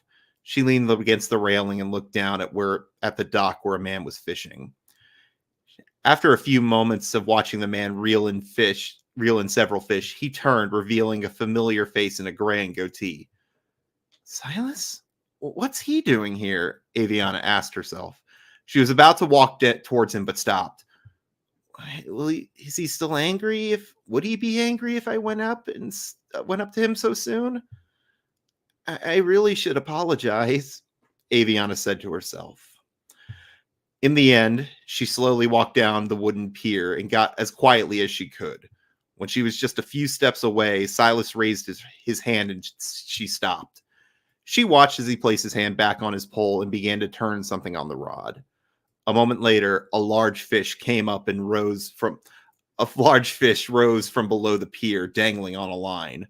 He grabbed the fish with his gloved hand and wrangled it before placing it in the barrel next to him. Now you may approach. Aviana cautiously walked further toward him, then took a seat next to him, just in time to watch Silas place a worm on the hook, then cast his line. For a while, they said nothing and just watched his line bounce up on the ocean waves. Silas, I'm sorry, Aviana said, breaking the silence. I'm sorry I disrespected you. I've just been so tired, and I don't know why. Silas sighed. Sometimes I forget you're still only a child. And as I said before, you're entitled to the occasional outburst. Silas chuckled and turned to her. I forgive you. Aviana hugged the man, but stopped when he gave her an uncomfortable look. So, what brought you all the way out here? Silas asked as he started to reel his line in. Sometimes I just go for a walk to clear my head and end up in places. Well, that's normally what happens when you go for a walk. Aviana giggled. So, what are you doing here? Whenever I'm troubled or need a moment to collect myself, I come down here to fish. I saw you catch a few already. You're pretty good at it. I've had lots of practice over the years. Speaking of practice, I have to admit, your stealth is getting better. I didn't even know you were watching me till you came down the pier. Aviana grinned. See, I told you I've been practicing. Silas nodded. So tell me, Aviana, what do you do other than work and practice? Well, I eat. Silas laughed. Anything else? I sleep, clean the training hall, and do other chores I need to do. What do you do that you actually enjoy, though? Eat? Aviana questioned. Silas laughed louder. Other than eating? Nothing, really. I sing to myself sometimes, but I don't do a lot of things I actually enjoy. Because I don't know what I enjoy. Silas nodded. So you truly don't do anything other than practice and work? Well, isn't that what I'm supposed to be doing? Yes, but you're going to burn yourself out. Then you're not going to be of use to anyone, Silas said, pulling on his rod a little. Everyone needs rest, Aviana. But you're always telling me I need to train more and... Hold that thought, Silas said as his fishing hole started to bend at the tip. Silas pulled at the rod, struggling as he reeled the line in, giving it some slack every so often. She watched in awe as Silas fought with the line and reeling and pulling until finally a large bream breached the water and was hanging in front of them. It's so big, Aviana clapped as the fish the size of her forearm bounced on the line. Silas unhooked the fish and tossed it into the barrel with the others. Well, if anyone asks you, tell them it was twice that size, Silas said with a wink. Aviana giggled and nodded. After working at the Scattered Star for the last 2 months, she finally understood what the phrase fish story meant. As I was saying, though, you should take at least one day off a week to rest and do something you enjoy. So again, is there something you enjoy doing? I don't know. I've never really had time to try anything. Well, would you like to try this? Silas asked, handing the rod to her. I've never fished before, Aviana answered, taking the pole into her hands. Then I'll teach you how. Silas got up and knelt behind her. He placed his hands over hers, guiding her right hand to the bottom of the pole, and then her thumb onto the line. Good. Now, to cast, you do this. He positioned her arm so it was bent at an angle. Now fling it. But don't let go of the pole, only the line. She moved her arm forward and felt Silas's thumb leave hers as the line flew through the air, then landed in the water. Silas took her left hand and placed it on the spindle. Now rotate that and bring the line in. Aviana nodded and spun the reel, feeling the line go taut as she brought it back in. Very good. Now try casting it on your own. Once the line was back at the top of the pole, Aviana copied the technique Silas had shown her. When she was ready, she launched her arm forward and released, only to watch the line fly directly downward into the water below the pier. What happened? She asked, hurrying toward Silas. You let go too late. Don't worry, you'll get it eventually. After several attempts, Aviana managed to send the line flying into the sea a fair distance, but was still falling short of Silas's first cast. Excellent cast, Silas said, taking a seat next to her. Now what? Now, we wait for the fish to bite, Silas answered, smiling. And that's it for this week. Very nice. It's always nice to go fishing. I like dad and daughter scenes. They're cute. This one was completely different when I first started writing it. It was a completely different. It was the same end result, but it was approached a completely different way. Like the original draft was that he kind of noticed that she was starting to lose her mind a little because of all the pressure. So he was the one who just said, "We're not training today. We're going out." But that didn't work because he's not around that much, so he wouldn't know what's going on inside of her head as if they were living together. You know what I mean? I really like the emotions that you were putting on into the dialogue. Yeah. Thank you. I appreciate that. Made me kind of self-conscious about mine, but then I have to remind myself I was working with 2 androids and an AI. Yeah, there's no room for there's no room for emotion there. Yeah, Also, I think Concept Wissy is was- back done. Oh yeah, he's. Wait, is he? Hey. Hey, I'm back. I have some thoughts. okay. Ooh, Okay. thoughts. Yeah, the way that I made that sound, it almost sounds like I have anything negative to say at all. Whereas, no, this is solid. I like this. It actually almost, in an egotistical manner, it almost reminded me of something that I've wrote in, which, it's funny. Like, also the fact that I really actually like how Aviana just says the most hurtful thing without even realizing it because she's a child. She doesn't understand that how to, soften some of these things. And yeah, she's really freaking endearing in all this. Like, For those, I really do appreciate Wissia, but that kind of brings me to something I realized the other day that makes me really happy. If you don't know, Zelk actually made fan art of Aviana. I saw it. Yeah, he actually did do fan art of Aviana, and I was so touched by that. And one of the reasons I is because he had a lot of problems with the first draft, and he's not wrong. There are problems with the first draft that I'm fixing and working on. But what that proved to me is that the character is endearing enough that she can kind of save a less than stellar story. Like, the characterization is good enough that people can get a good idea of who this person is through the dialogue and interactions. Yeah, she is sweet. She is adorable. There's just isn't a lot to dislike about her. Like, she is a kid.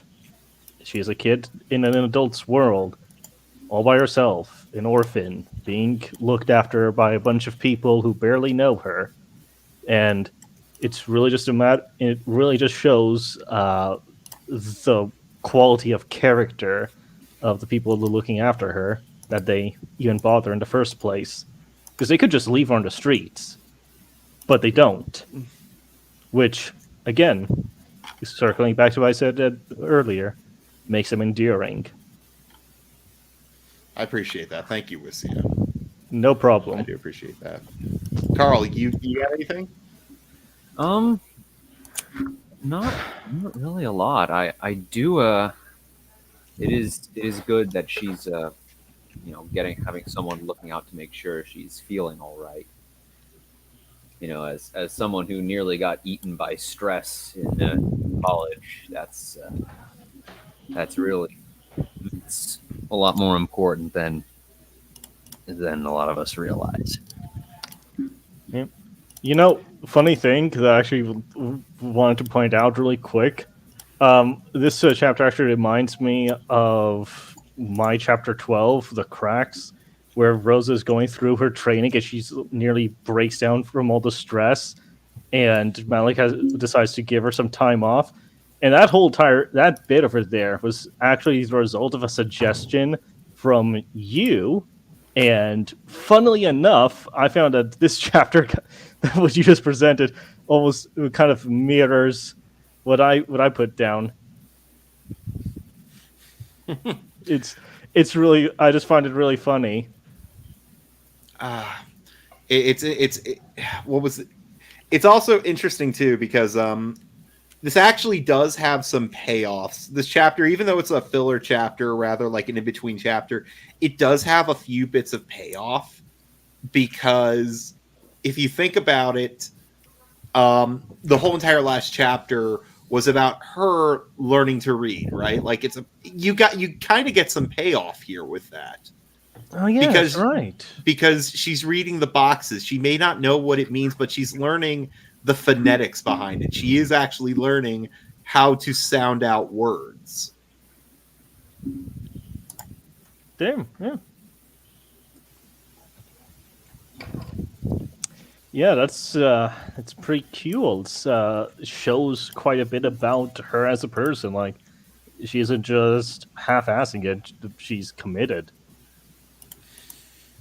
Exactly, and that is the whole thing that's going on here. Though she is committed to her education. It's just, again, she's 12. She really is in over her head. Yeah.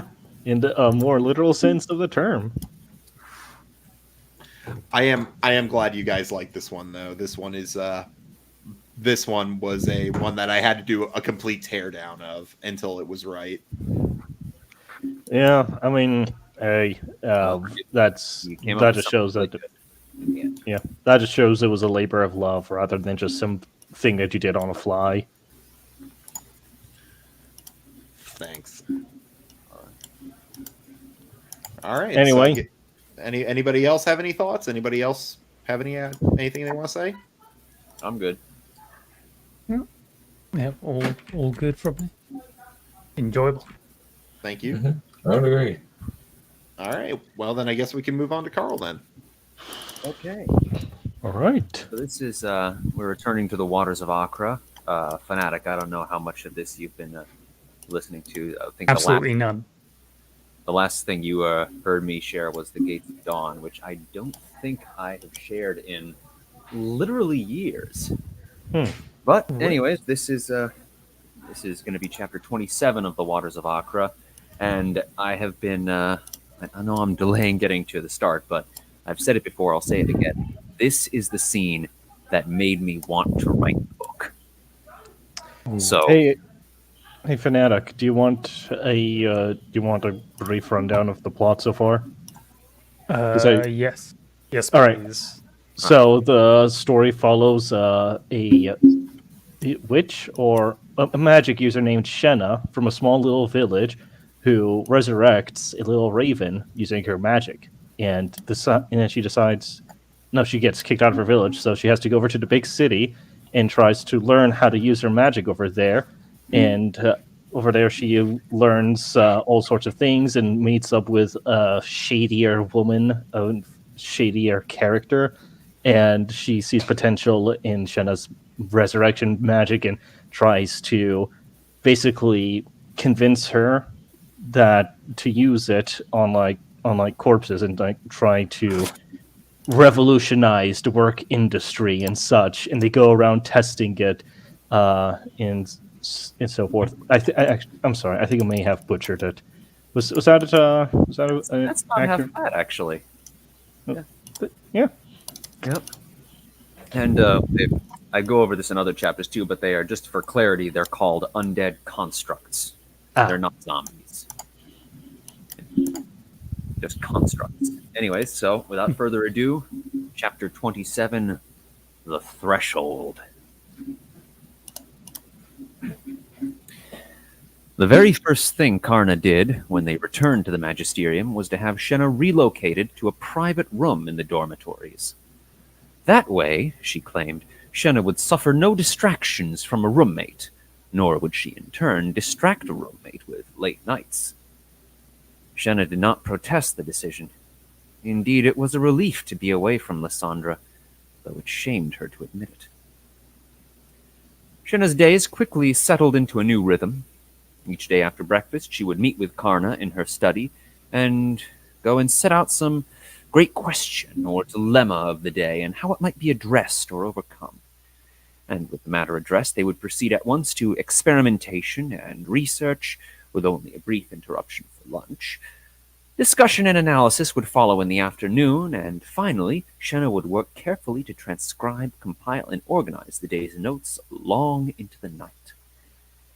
There were occasional interruptions to the routine, of course. Every now and again, some construct around the Magisterium would need replacing, and so Karna and Shenna would interrupt their research to see to the task. There were also those times when Karna's position within the Magisterium would pull her away to a meeting or some other official function. And upon these occasions, Karna would either set Shenna to some light busy work, or, were she in an especially good mood, release Shenna to take the day at her ease. Curiously, though, those were the times that Shenna found herself working the hardest of all. For the first time in a long while, she actually wanted to work. Shenna had quickly grown to appreciate the significance of this new idea. Its original purpose was clear enough. This would allow constructs to change tasks with ease, enabling greater efficiency within a given labor pool, but there were far more advantages to be won. Now constructs could be manufactured to a single standard rather than crafted uniquely for each specific purpose. Constructs would be produced much more quickly, perhaps even by construct labor itself. Most importantly, though, assembling the lists of commands would encapsulate the entire field of construct operations into a coherent academic discipline. Shenna could feel the excitement growing within her with every experiment, with every new page of notes, with every stroke of brush or pen. This was the final threshold. Once this project came to fruition, undead constructs and their operations would be a crucial component of the education of every student in the Magisterium, and Shenna herself would be the supreme authority upon the subject. She would be teaching her own courses before long, deciding which new students deserved to rise up through the ranks of the Magisterium. Why, even Lysandra would be begging Shenna to teach her, and of course Shenna would graciously oblige, just as soon as Lysandra could make her contrition felt for her earlier rudeness. Life carried on in the meanwhile, as it always did. Shenna watched people going about in the refectory during breakfast and dinner. Gareth and Elira continued to lead fully separate lives, Gareth associating with Padrig and Talene and the other people from the patrol group, and Elira continuing to lead Lysandra around like an obedient little hound. Occasionally, Kieran would drop by to ask Shenna why she was no longer coming to class, and might she like to copy his notes from the previous lesson? And Shenna would assure him that everything was all right, and she was actually working on a special project with one of the magisters, and she would tell him all about it as soon as they could find a free moment together. Of course, they never did. The weather grew steadily colder as the season turned from autumn to winter. Shenna awoke one morning to find snow falling outside her window, and Athanasius rolling about in the fresh powder gathering on the windowsill. Down in the refectory, a gray-robed associate was distributing shovels to the students, while another stood atop a table explaining that classes would be postponed until the next day, and in the meanwhile the students were to busy themselves clearing snow off the paths. To her surprise, Shenna actually liked clearing away the snow. The constant physical exertion kept the cold away better than any coat, and the promise of a free day once the job was done was all the encouragement she needed to keep at the task. There was also plenty of pleasant chatter to be had with her fellow students, many of whom she still had not yet been formally introduced to. Shenna shared favorite winter traditions with the students who had never seen a snowfall before, and they held deep discussions concerning the best locations to erect ice castles and stockpile snowballs for the games that were sure to come. Alas, before an hour had gone by, Magistress Karna tracked Shenna down and demanded to know what she was doing heaving snow about like some mudtown day laborer.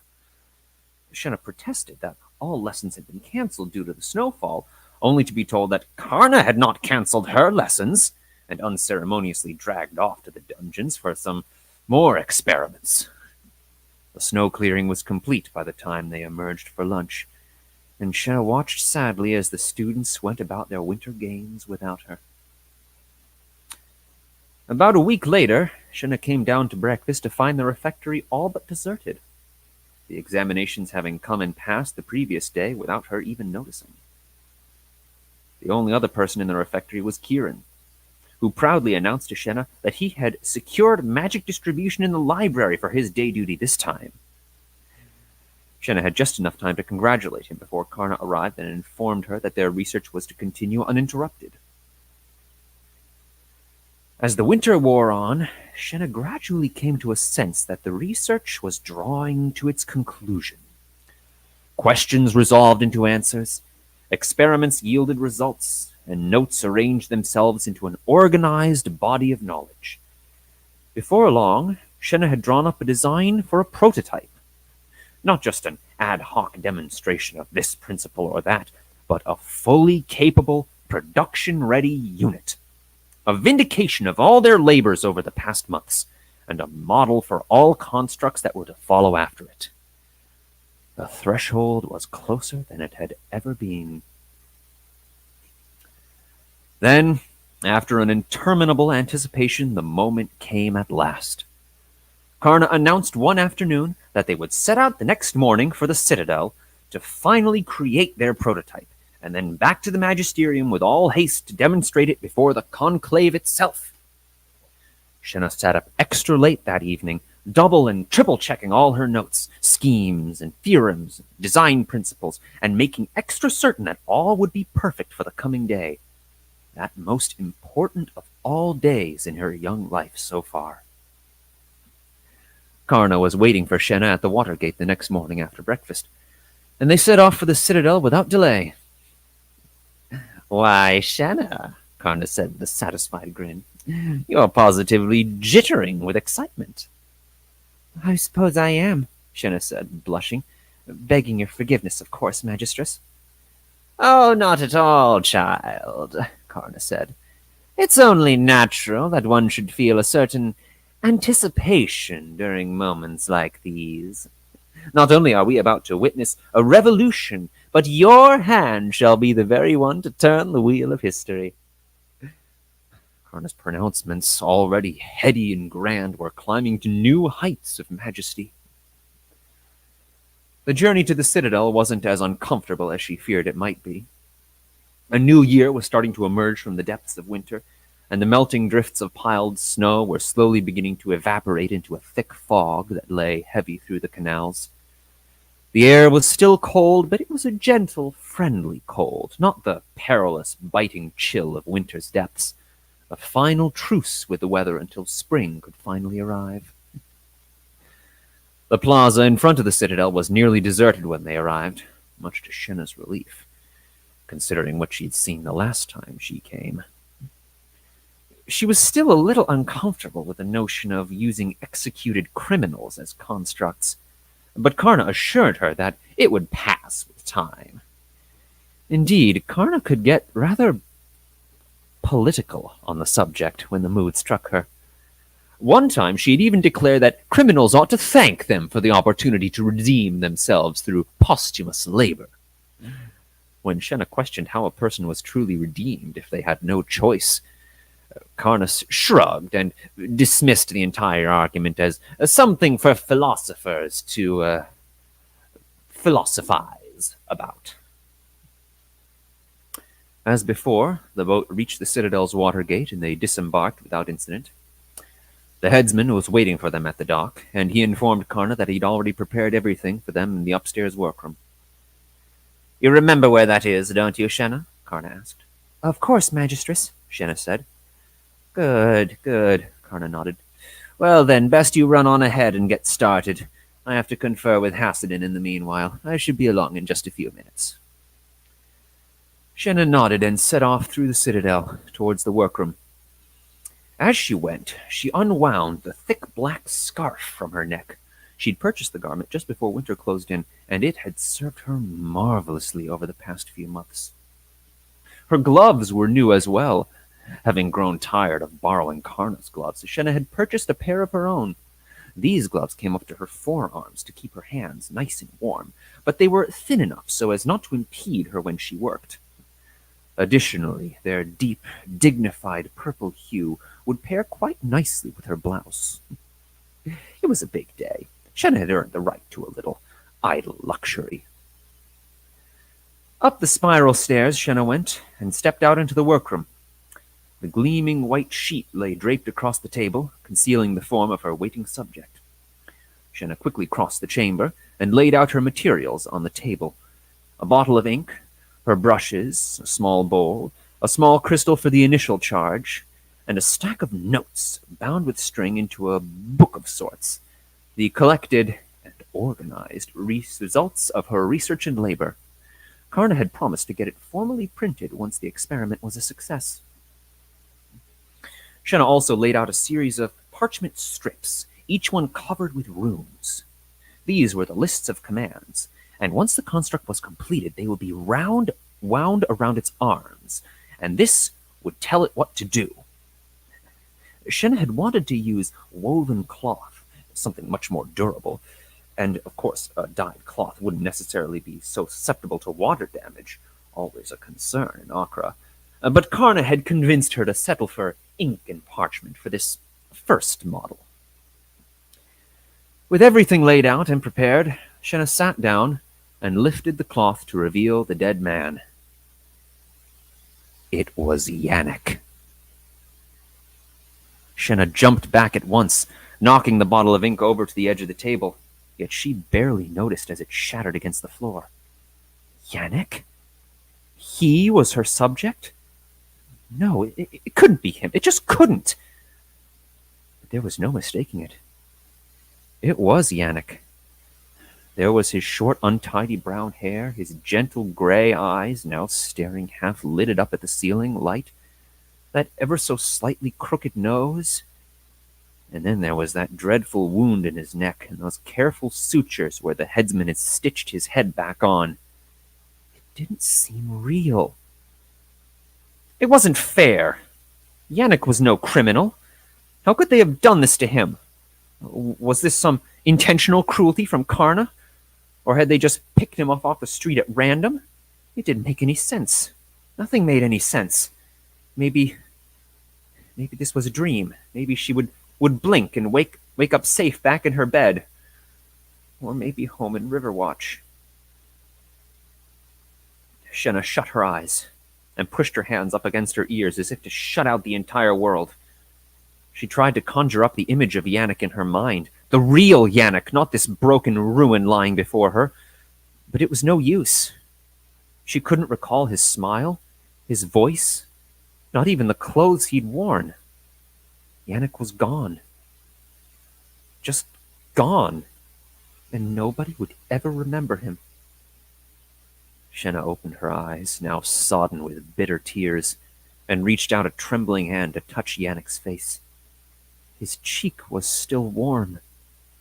The last embers of a fading life. Fading, but perhaps not yet fully gone? The thought gnawed at Shenna's mind. A memory from a past life, healing another boy from a deadly wound. She remembered how she'd done it. Maybe she could do it again.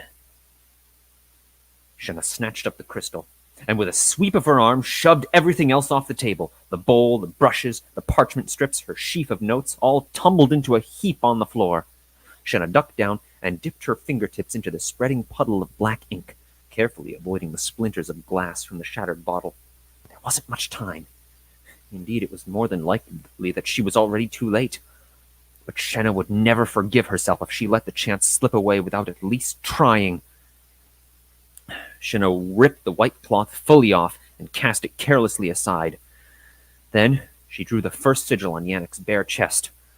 One large circle, a second circle within the first, and a dot at the center, exactly how she remembered it from Mistress Marana's cottage. Then, without wasting a moment, she loosed a torrent of magic from the crystal into Yannick. She watched anxiously as the wound closed around his neck. At least she was getting a response. That was something. Still, a wound like that would need a great deal of magic to fully heal. And the crystal was already more than half spent. How much energy could she afford to spend on this first sigil? Shenna reluctantly broke the connection before the wound had fully closed back up. Hopefully that would be enough. After returning to the ink puddle for a fresh dip, Shenna drew the second sigil. The prime sigil, she noted, and a flicker at the back of her mind told her that she had just ruined her entire experiment. Not that it mattered anymore. Shenna touched her finger to the new sigil, then dumped the entire rest of the crystal's charge into it. She kept the connection open for as long as possible, letting every last trickle of magic drip into Yannick's body. Please, let this be enough. Finally, Shenna broke the connection and let the empty crystal slip from her fingers. It dropped to the floor with a clatter that echoed through the empty chamber like a bell. Shenna set herself back down onto the stool and exhaled for the first time in what felt like hours, as a stillness like death settled over the world. Then Yannick coughed. Shenna got back to her feet, her head swirling in a storm of relief, utter terror, and a dozen other emotions she couldn't name. Yannick coughed again and began writhing on the table before clumsily raising himself up into a sitting position.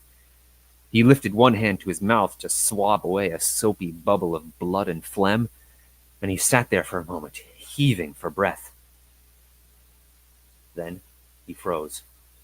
His hand shot up to his neck, feeling around the half-healed wound, his fingers tracing gingerly along the row of sutures that only moments earlier had been the only thing securing his head to his body. He looked down at the sigils painted on his bare chest, and his hands followed his gaze. Yannick! Shenna called softly. The boy winced at the noise and turned around to look at her. His face was blank with confusion and shock. His eyes had also changed, neither the empty purple haze of a construct, nor his old gentle grays. No, his irises had shifted into a bright, striking violet hue, like Shenna's. But still it had worked. Yannick was alive again. He opened his mouth to speak, but could only manage a soft "shit" before he choked on something. He tried to speak again, but couldn't manage anything beyond a ragged, whispering cough. The executioner's axe probably went right through his voice box, Shenna guessed. I'm sorry, Yannick, she said. I only had so much magic to use, I couldn't save your voice, but at least you're alive. Yannick's eyes darted around the chamber, lingering on the stairwell, on the ceiling light, the open archway that led to the balcony beyond. Finally, he returned his gaze to Shenna and silently mouthed, Why? Because... Shenna hesitated. It hadn't yet occurred to her to come up with any sort of justification for what she'd done. Then again, why did she need a reason to save someone who meant so much to her? Because you're my friend, Shenna said firmly. Yannick's face settled into a sad smile, and he nodded. He might never speak again, but his gratitude was clear. "Here," Shenna said, reaching for her scarf and wrapping it carefully around Yannick's neck. "It's hardly a bandage, but it should at least keep people from looking too closely." Shenna looked around for anything else she might give him. There wasn't much. Her brushes, parchments, and stacks of notes wouldn't be much help. And a quick pat over her belt pouch told Shenna that she'd left her stipend back in her chambers. "Take this too." Shenna fished a hand into her pouch and pulled out her glass moon. Yannick took it carefully in his fingers, and Shenna watched the amazement spread across his face as the unseen light blossomed forth. "It gives off light that can only be seen by the one who holds it," Shenna explained. "If it ever goes dark, just hold it out under moonlight, and it should recharge quickly." Yannick nodded, and glanced down at his rough breeches, the only garments remaining on his body aside from Shenna's scarf. Then, finding neither pocket nor belt pouch in which to stow the glass moon, he closed his fist tightly around Shenna's gift. He slid off the table and got unsteadily to his feet. The sound of slow, soft footsteps began to creep up from the stairwell, and Shenna's heart began to thunder in her throat. There wasn't much time left. She took Yannick by the hand and led him across the chamber toward the entrance to the balcony. "Get out of Acre as soon as you can," she whispered frantically. I wish I could give you any directions, but I know it won't be safe for you here." Yannick stopped for a moment as they reached the threshold. He took Shenna's hand in his and, after a moment of hesitation, pulled her into a strong embrace. They broke it off after a few seconds, and Yannick slipped silently over the edge of the balcony. Shenna watched from the threshold as his silhouette disappeared into the fog with only a single backward glance. "Good luck." The sound of wings fluttered out of the mist, and Athanasius came to perch on a stone outcrop beside Shenna. The bird regarded her with its flickering violet flame of an eye, and Shenna smiled. She knew he approved of what she had done. Shenna turned back into the chamber, toward the oncoming footsteps, ready to accept whatever consequences would come next. And they would surely come. The end of part 1 of The Waters of Acre. Holy shit. You have just gone full metal out. Rip. He keeps dying, don't he? Oh boy. But I can see why. This is why you wanted to write this entire story. I can see why now. The drama is just too delicious to ignore. Like, this scene actually predates the whole idea of the story, and I built the entire narrative around this particular moment. Right. Sorry, I accidentally exited the studio somehow. But yeah, holy crap. It is there is a lot of Full Metal Alchemist going on here.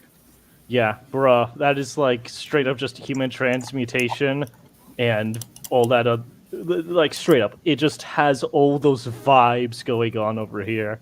Also, holy crap, those constructs are actually they're not actually mindless drones. There's still somebody in there. Like, is that the takeaway I should be getting from this? Or not should I? particularly. That's not something that I really considered. I mean, the point is that she's able to revive Yannick because he's very fresh. Like, he was executed minutes earlier. Oh, that reminds me of the vibe I was getting was Herbert West. Yeah, from Reanimator. Not that. His famous line, I think was it at the end of one of the chapters, he says, "Damn it, it's just not fresh enough." That's from the movie too, yeah.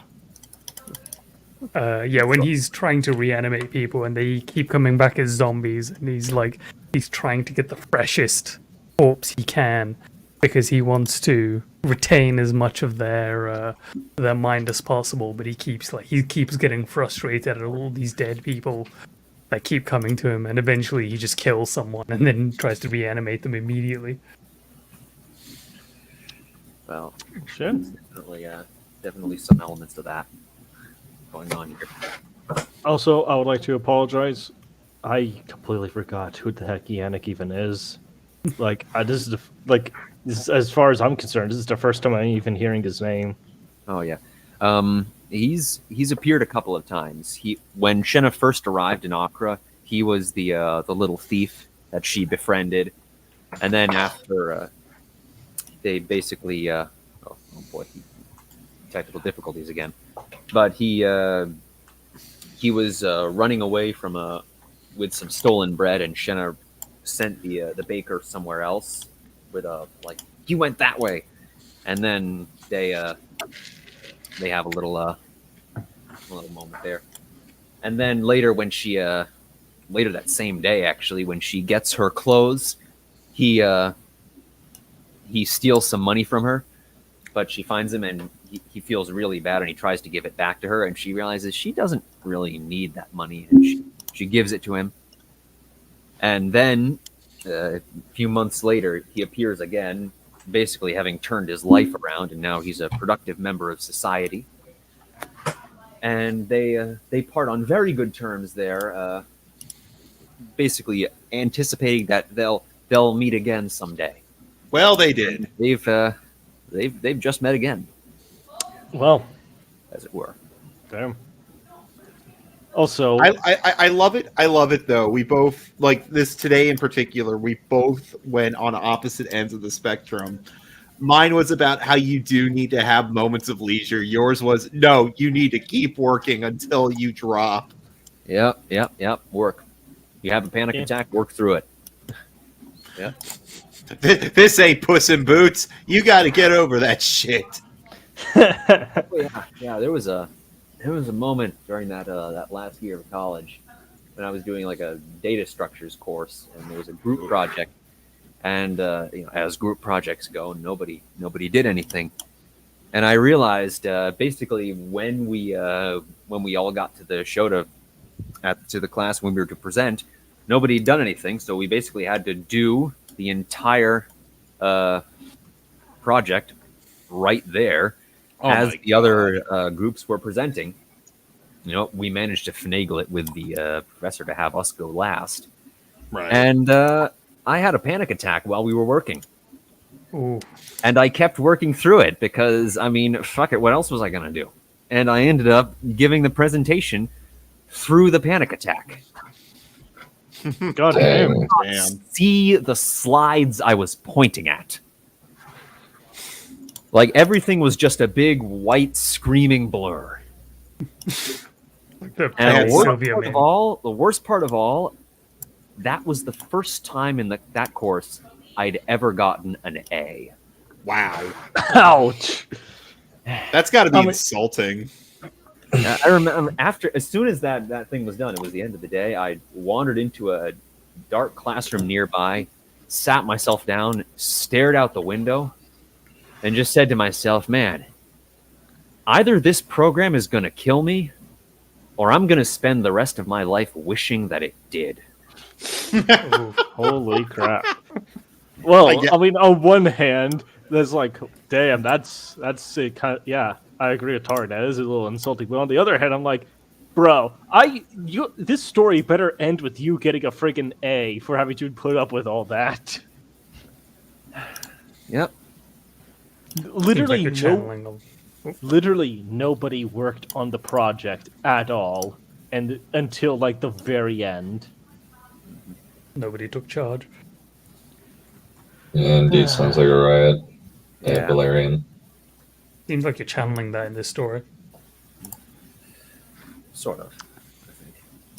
I like to. I mean, ultimately, you can only write what you know. Yeah. That is true. Yikes. But, yeah. Sad but true.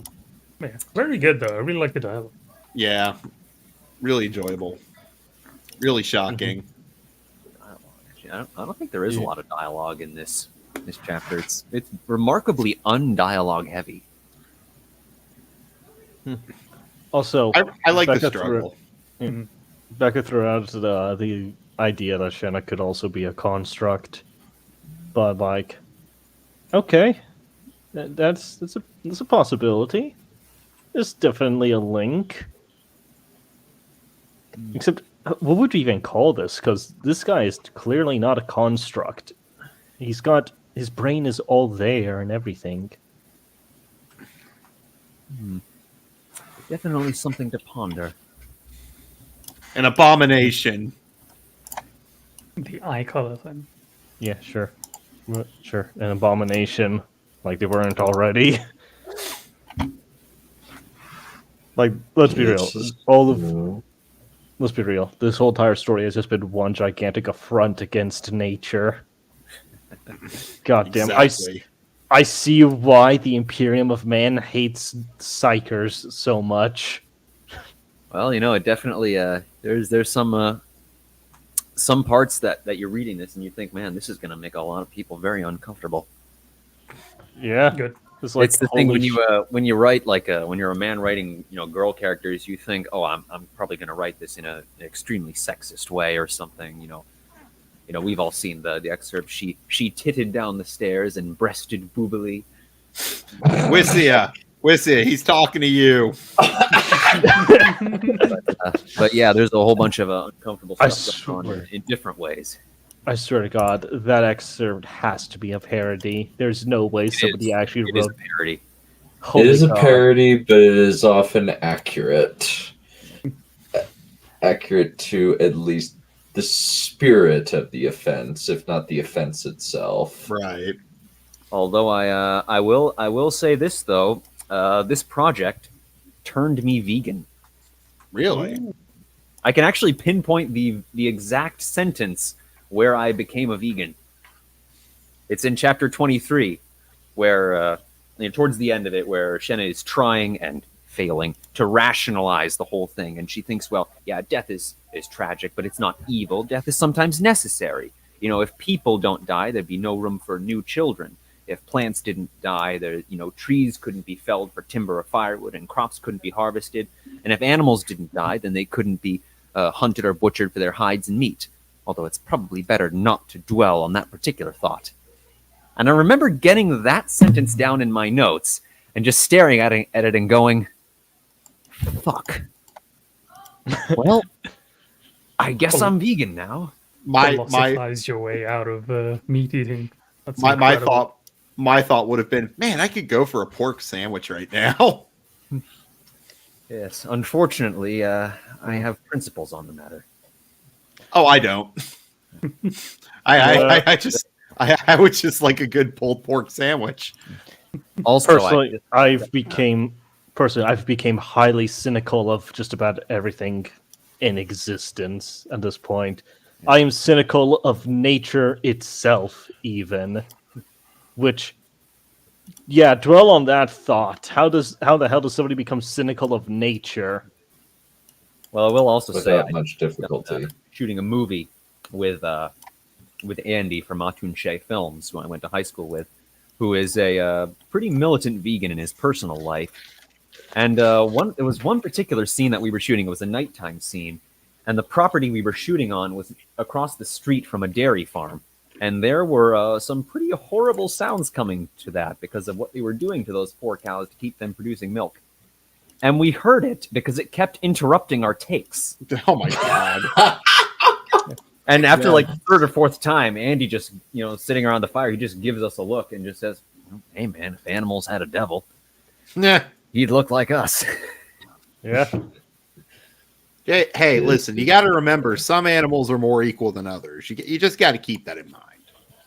Yes, Oh, the dog absolutely. is clearly the best of all animals. Cats. Yeah, agreed. Cats. Crows. Okay, crows are definitely Yes, up over there. Yes, crows, but like they're called a Crows- murder for a reason. No. Crows are on top. I like crows. Oh yes, but good luck getting a crow good luck befriending a crow. It's very circumstantial. There's videos of people being nice to crows on YouTube and stuff.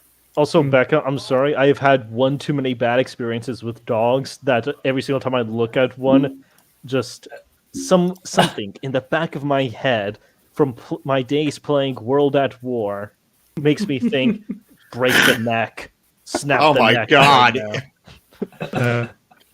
I think my take is a little different from that one. I'm not going to reference World at War for my preference for cats. I would just say that I think cats are more sophisticated than dogs, and I think they have a No, greater range no. of emotions. Bourgeoisie, dogs, or the proletariat.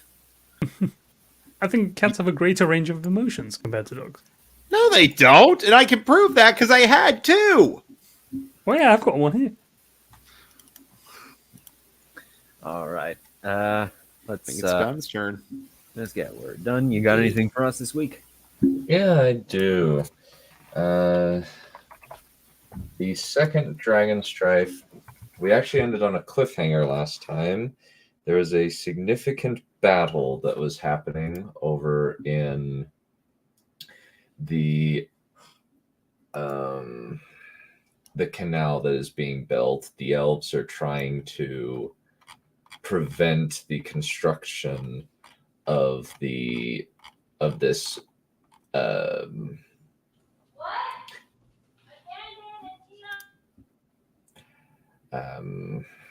this project because they believe that the enemy will use it to destroy them. So, due to this, the elves have begun attacking, first with sets of bandits to try and make it so that they can kind of scope out the enemy. However, they didn't reckon on the humans and orcs keeping their dragons in reserve until the very last moment. So now it's a massive plains battle, or at least a very vicious plains battle between the humans and orcs versus the elves. And there are currently 3 dragons in the air. The 2 of them are relatively middling sized. The other one is a lot older and larger than his opponents. All right, so let's go. Chapter 9, The Wolf Leaps. Sisyphan chased the other dragons, or rather one dragon at a time. They were half his size, which made them faster than the large purple and silver dragon. Often they would use one or the other to distract and divert Sisyphan from protecting the elven army, just as the other would strafe through the ranks to allow the humans to pour or through the gaps. There was a snarl as she drove Sisyphan hard to try and collapse Calypsa as the she-dragon wheeled and bathed the elven ranks in fire. But before she could, Andromedar came streaking out of the sky, claws extended. Narrowing her single working eye, Orisa turned Sisyphan in the air and made him spin away from the enemy, a dragon. Andromedar banked in the air along with Sisyphan, shrieking his challenge at the larger dragon. Brave, Orisa thought, as they wove around each other in the sky, the smaller dragons letting loose quick blasts of fire at Orisa. The series of attacks forced Sisyphan to bank and take the blasts on the chest to protect Orisa from the flames. Shrieking, roaring in fury, Sisyphan swooped toward his opponent, blasting the air with a wave of fire. Trousered legs gripping this out, Danny made Andromedar drop in the air to avoid the fire blast from the other dragon. There narrowed her eyes as they began to close on the enemy. Come on, old boy, Danny thought eagerly. Let's see what we can do. Crazy as ever. Andromedar laughed and surged upward, his bronze wings propelling him upward at incredible speed. The other dragons abruptly dropped toward her just as they got close. Danny waited until the last possible second before turning in the air and let the enemy he passed as harmlessly by, jaws and claws snapping in unison but catching nothing. Andromedar's fangs found their target. Even as the other dragon tried to shift his wing out of the way, the bronze dragon's jaws snapped on one of the membranes, tearing a large gash in the wing. Shrieking, the purple dragon started to careen and wheel in the air as Andromedar passed him. Moon silhouetting his wings, Andromedar turned and attacked, letting loose a jet of fire at his foe. Orisa felt Sisyphan's agony as he attempted to keep aloft, his injured wings starting to buckle as it flapped wildly. Angrily, the purple dragon lashed out wildly with his tail and blasted the air with a torrent of flame. wings flapping, Andromeda dodged away from the tail and flame in unison, right as Calypso blasted the elves with fire. Orisa narrowed her single eye and sent her mind out to her secret weapons. Talamara's dreps flapped around her as she clutched at Calypso's saddle horns, frightened that she might ruin the fine silk. Fear and a bit of revulsion mingled inside her as she destroyed rank after rank of the elves with dragon fire. The screaming of the elves made her sick, even though Calypso seemed to be reveling in the destruction, which made it worse. A low shriek came from the distance as two winged shapes with long necks rose into the eye and flew toward them. They looked like dragons, but they were faces were too rounded, almost like they were snakes with wings and a pair of taloned legs. Kamal! Talamara pointed toward the creatures. How do they get those? Doesn't matter. Calypso snarled as she turned toward the incoming Kamal. The two winged snakes trumpeted their challenge at Calypso, but the blue and gold dragon bellowed at them, drowning at their weaker calls. Shard cut down another elf, arms still flailing and rising, despite a stretch of furious combat, while his arm held a shield he'd salvaged from a dead orc. I have to find a commander to kill, he thought, surprisingly clinical despite all the blood and carnage around him. Strangely, he felt more satisfied and excited during this battle than he had when he'd succeeded in any of his grand plans. Each elf he faced was skilled and quick with their weapons, and each time he faced one of the alien race, it was a new challenge. His men were pushing in around him, orcs and humans forming a wedge shield wall as they pushed into the elves. Though it seemed as though the pointed-eared creatures were being retreating due to Andromeda and Calypso intermittently blasting it in their ranks. However, the elves have prepared for this tactics. The dragons unleashed their fiery breath, but the elves linked their shields in a turtle formation, letting the flames hit a unified barrier of steel. Without warning, Andromeda came in down to strafe the elves, his bronze scales reflecting the fire erupting from his jaws. Not wanting to be caught in the flames, the orcs and humans retreated and reformed their lines, then pushed forward against the elves. Over the course of the battle, several of the more bloodthirsty orcs and humans had gathered to him, their blades stained with the elves' green blood. The orcs rushed forward, maces and axes smashing into their enemies' shields. In the distance, a pair of shrieks sounded as a pair of winged shapes flew up from the tree toward the dragons, their bodies somewhat the wrong shape to be one of their own kin.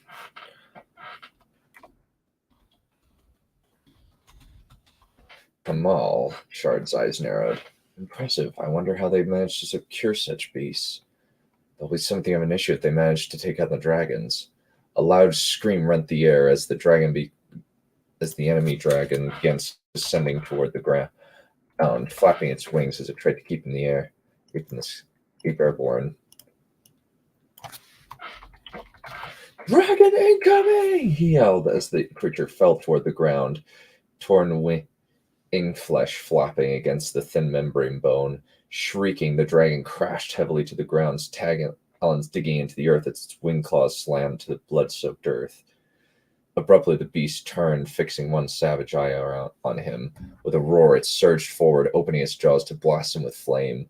Without thinking, Shard raised his shield and hunkered down as the dragon's breath shot toward him. Right before the fire could touch him, a chill filled the air as flames went right past him. Your time has not yet come, Shard. Tentatively, Shard looked around his shield to see who had spoken. A pale girl stood in front of him, hand upraised as flames split into two streams around her. Slay the dragon. For a moment, Shard stared at the strange being. Being unable to fully process what he was saying. The pale maiden is real? Abruptly, a voice whispered in his head. Yes, I'm real. Now kill that dragon. For some reason, she raised her hand and formed a circle with her fingers. Shaking himself out of shock, Shard looked around for something he could use, then saw a fallen elf with a long bow and quiver of arrows. Now that the option had presented itself, Shard ran to the arrows, grabbed the bow, knocked an arrow, drew it back, then loosed. The arrow went straight through the girl's fingers and through the flames. Instantly, the stream of fire cut off as the dragon threw up its head and screamed in pain, single eye spraying blood. Shrieking in agony, Erisa clutched at her other eye, both of them now sightless. Only darkness surrounded her. Roaring in fury and pain, Sifisfan began stamping the ground and blasting fire in all directions indiscriminately, unable to distinguish friend from foe. Erisa had utterly lost control over her dragon, and she didn't care. My eyes! She was screaming inside her head while her mouth let loose a horrible wailing sound. Unable to trying to get a measure of sight back, she lashed onto the nearest Kamal, then sighed in relief as he saw Andromedar and Calypso fighting against it and its mate. Before she could try to dismount, Isafan tried to leap into the sky on ungainly wings, blindly trying to flee the battlefield, right as the second arrow struck her dragon right in the mouth. Dropping his bow, Shard leaped aside as the acid dragon screamed and fled, its torn wing flapping, its eyes spraying blood as the creature thrashed and writhed in its death throes. The great beast ran into the ranks of the elves, crushing several as if it were trying to fight its own death. Finally, it collapsed to the ground, its rider clutching his or her head and screaming so loud that Shard could hear it above the noise of battle. Sensing they'd lost the advantage, the elves clambered onto the dragon's back, rescuing its rider from being killed or captured by cutting her free of the saddle and pulling her away. "Advance!" Shard yelled, grabbing Dark Fate where he dropped it and grabbing the bow, then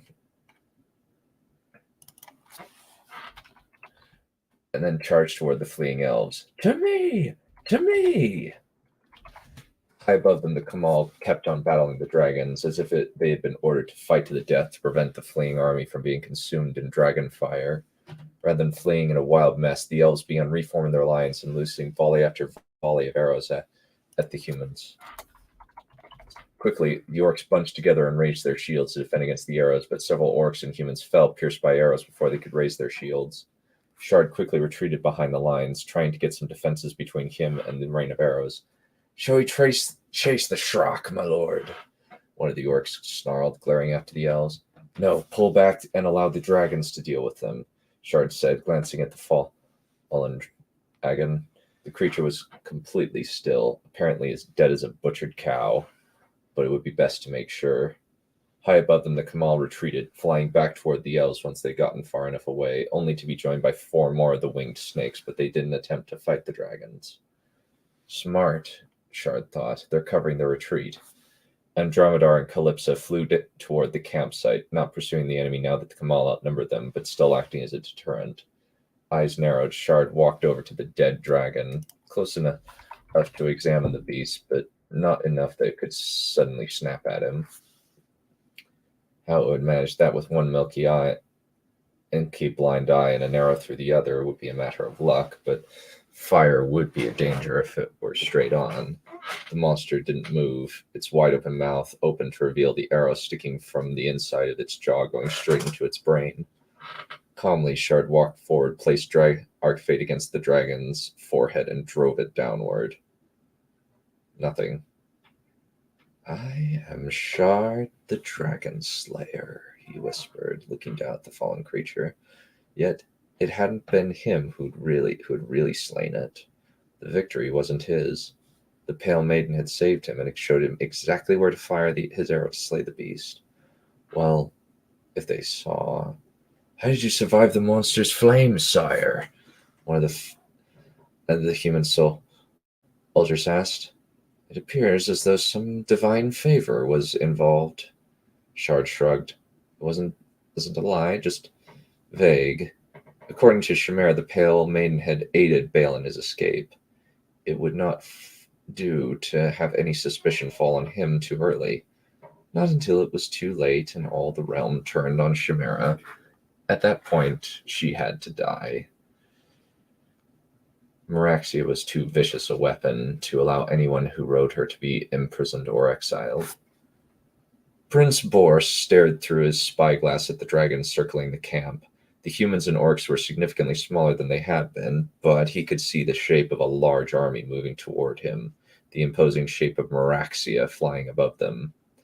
He could attack and surround them, but he had no dragons of his own to support the elves against the humans' beasts. And then he would have another larger force to contend with if he were to commit his armies. It appears that Arissa overestimated herself and grew too eager, he remarked, nodding to one of his captains. Move back to the mountains. It might be that we must find a different option if we are to prevent the Dragonlords from taking our lands from us. Chimera landed Meraxia next to the aftermath of what looked to have been a terrible battle. Her army was a few miles behind her, but it seemed as though he'd brought it all the way here only to be late. It did seem as though Shard's fears had been justified. His troops had sustained heavy losses, and the marks of dragon flame were across the plains where Calypso and Andromedar had blasted it. On the battlefield was a body of an unfamiliar dragon, at least it was to Chimera. She could feel Meraxia's thoughts abruptly turn fierce when she perceived the purple and silver dragon lying on the ground, one wing torn, a large wound in its head. Do you know that dragon? Chimera asked. It's the dragon that fled from the Battle of the Seven Suns, Meraxia thought back. Hera burned out one of his eyes with dark fire, but he managed to get away. Justice is served at long last, it seems. Chimera wondered who had been the creature's rider and if they were still alive. The dragon had been slain while it was on the ground, and the saddle didn't seem to be damaged by flame or other obvious forms of abuse. Forcibly, Chimera turned her attention away from the mystery of the purple dragon and toward the canal and the mimics pulling their massive plow. It seemed as though they were still intact. Well, at least work on the canal will continue, and half of the army remains alive. Chimera thought as Meraxia prowled toward the camp. Calypso and Andromedar greeted Meraxia respectfully, though the ancient she-dragon only gave them a nod. Flicking her tail back absently, the large red dragon lowered herself toward the ground and to slide off her back. Shard and Irini were already outside the camp to receive her, likely because they'd seen Meraxia in the distance. Her faithful Fist nodded rather than knelt, as was his right, while Irini nodded respectfully. Chimera glanced around at the carnage that surrounded the camp, lingering on the site of the partially eaten bodies, or horses and elves alike, where the dragons had been feeding. The elves attacked us without provocation, Shard said coldly. We managed to push them back, but we suffered heavy losses. I assume that my daughters proved vital in the battle? Chimera asked eagerly. Now that Talon and Medea were dead, they were the only Dragonlord children she could pass her legacy to. Their mettle was well proven, Highness. Shard's colorless eyes held a strange misty quality, as if they were pondering thoughts known only to their otherwise inscrutable owner. Something strange must have happened during the battle, something she would have to ask about in private. The enemy had a dragon of their own and Kamal, but we managed to kill their dragon and drive off the Kamal along with what remained of their army. Was it Telemare or Danae who managed to bring down the dragon? Chimera asked eagerly. It was probably Danae. Sweet girl that she was. Telemare didn't have the heart for savagery. I crippled the dragon. Danae walked out of the tents, wearing her trousers and jacket, as she was wont to, the side tails of the jacket resting against her sides. On the other hand, her little sister wore a very fashionable dress, though it was made with as sturdy a material as they could put in. But it was Shard who killed it. Shard?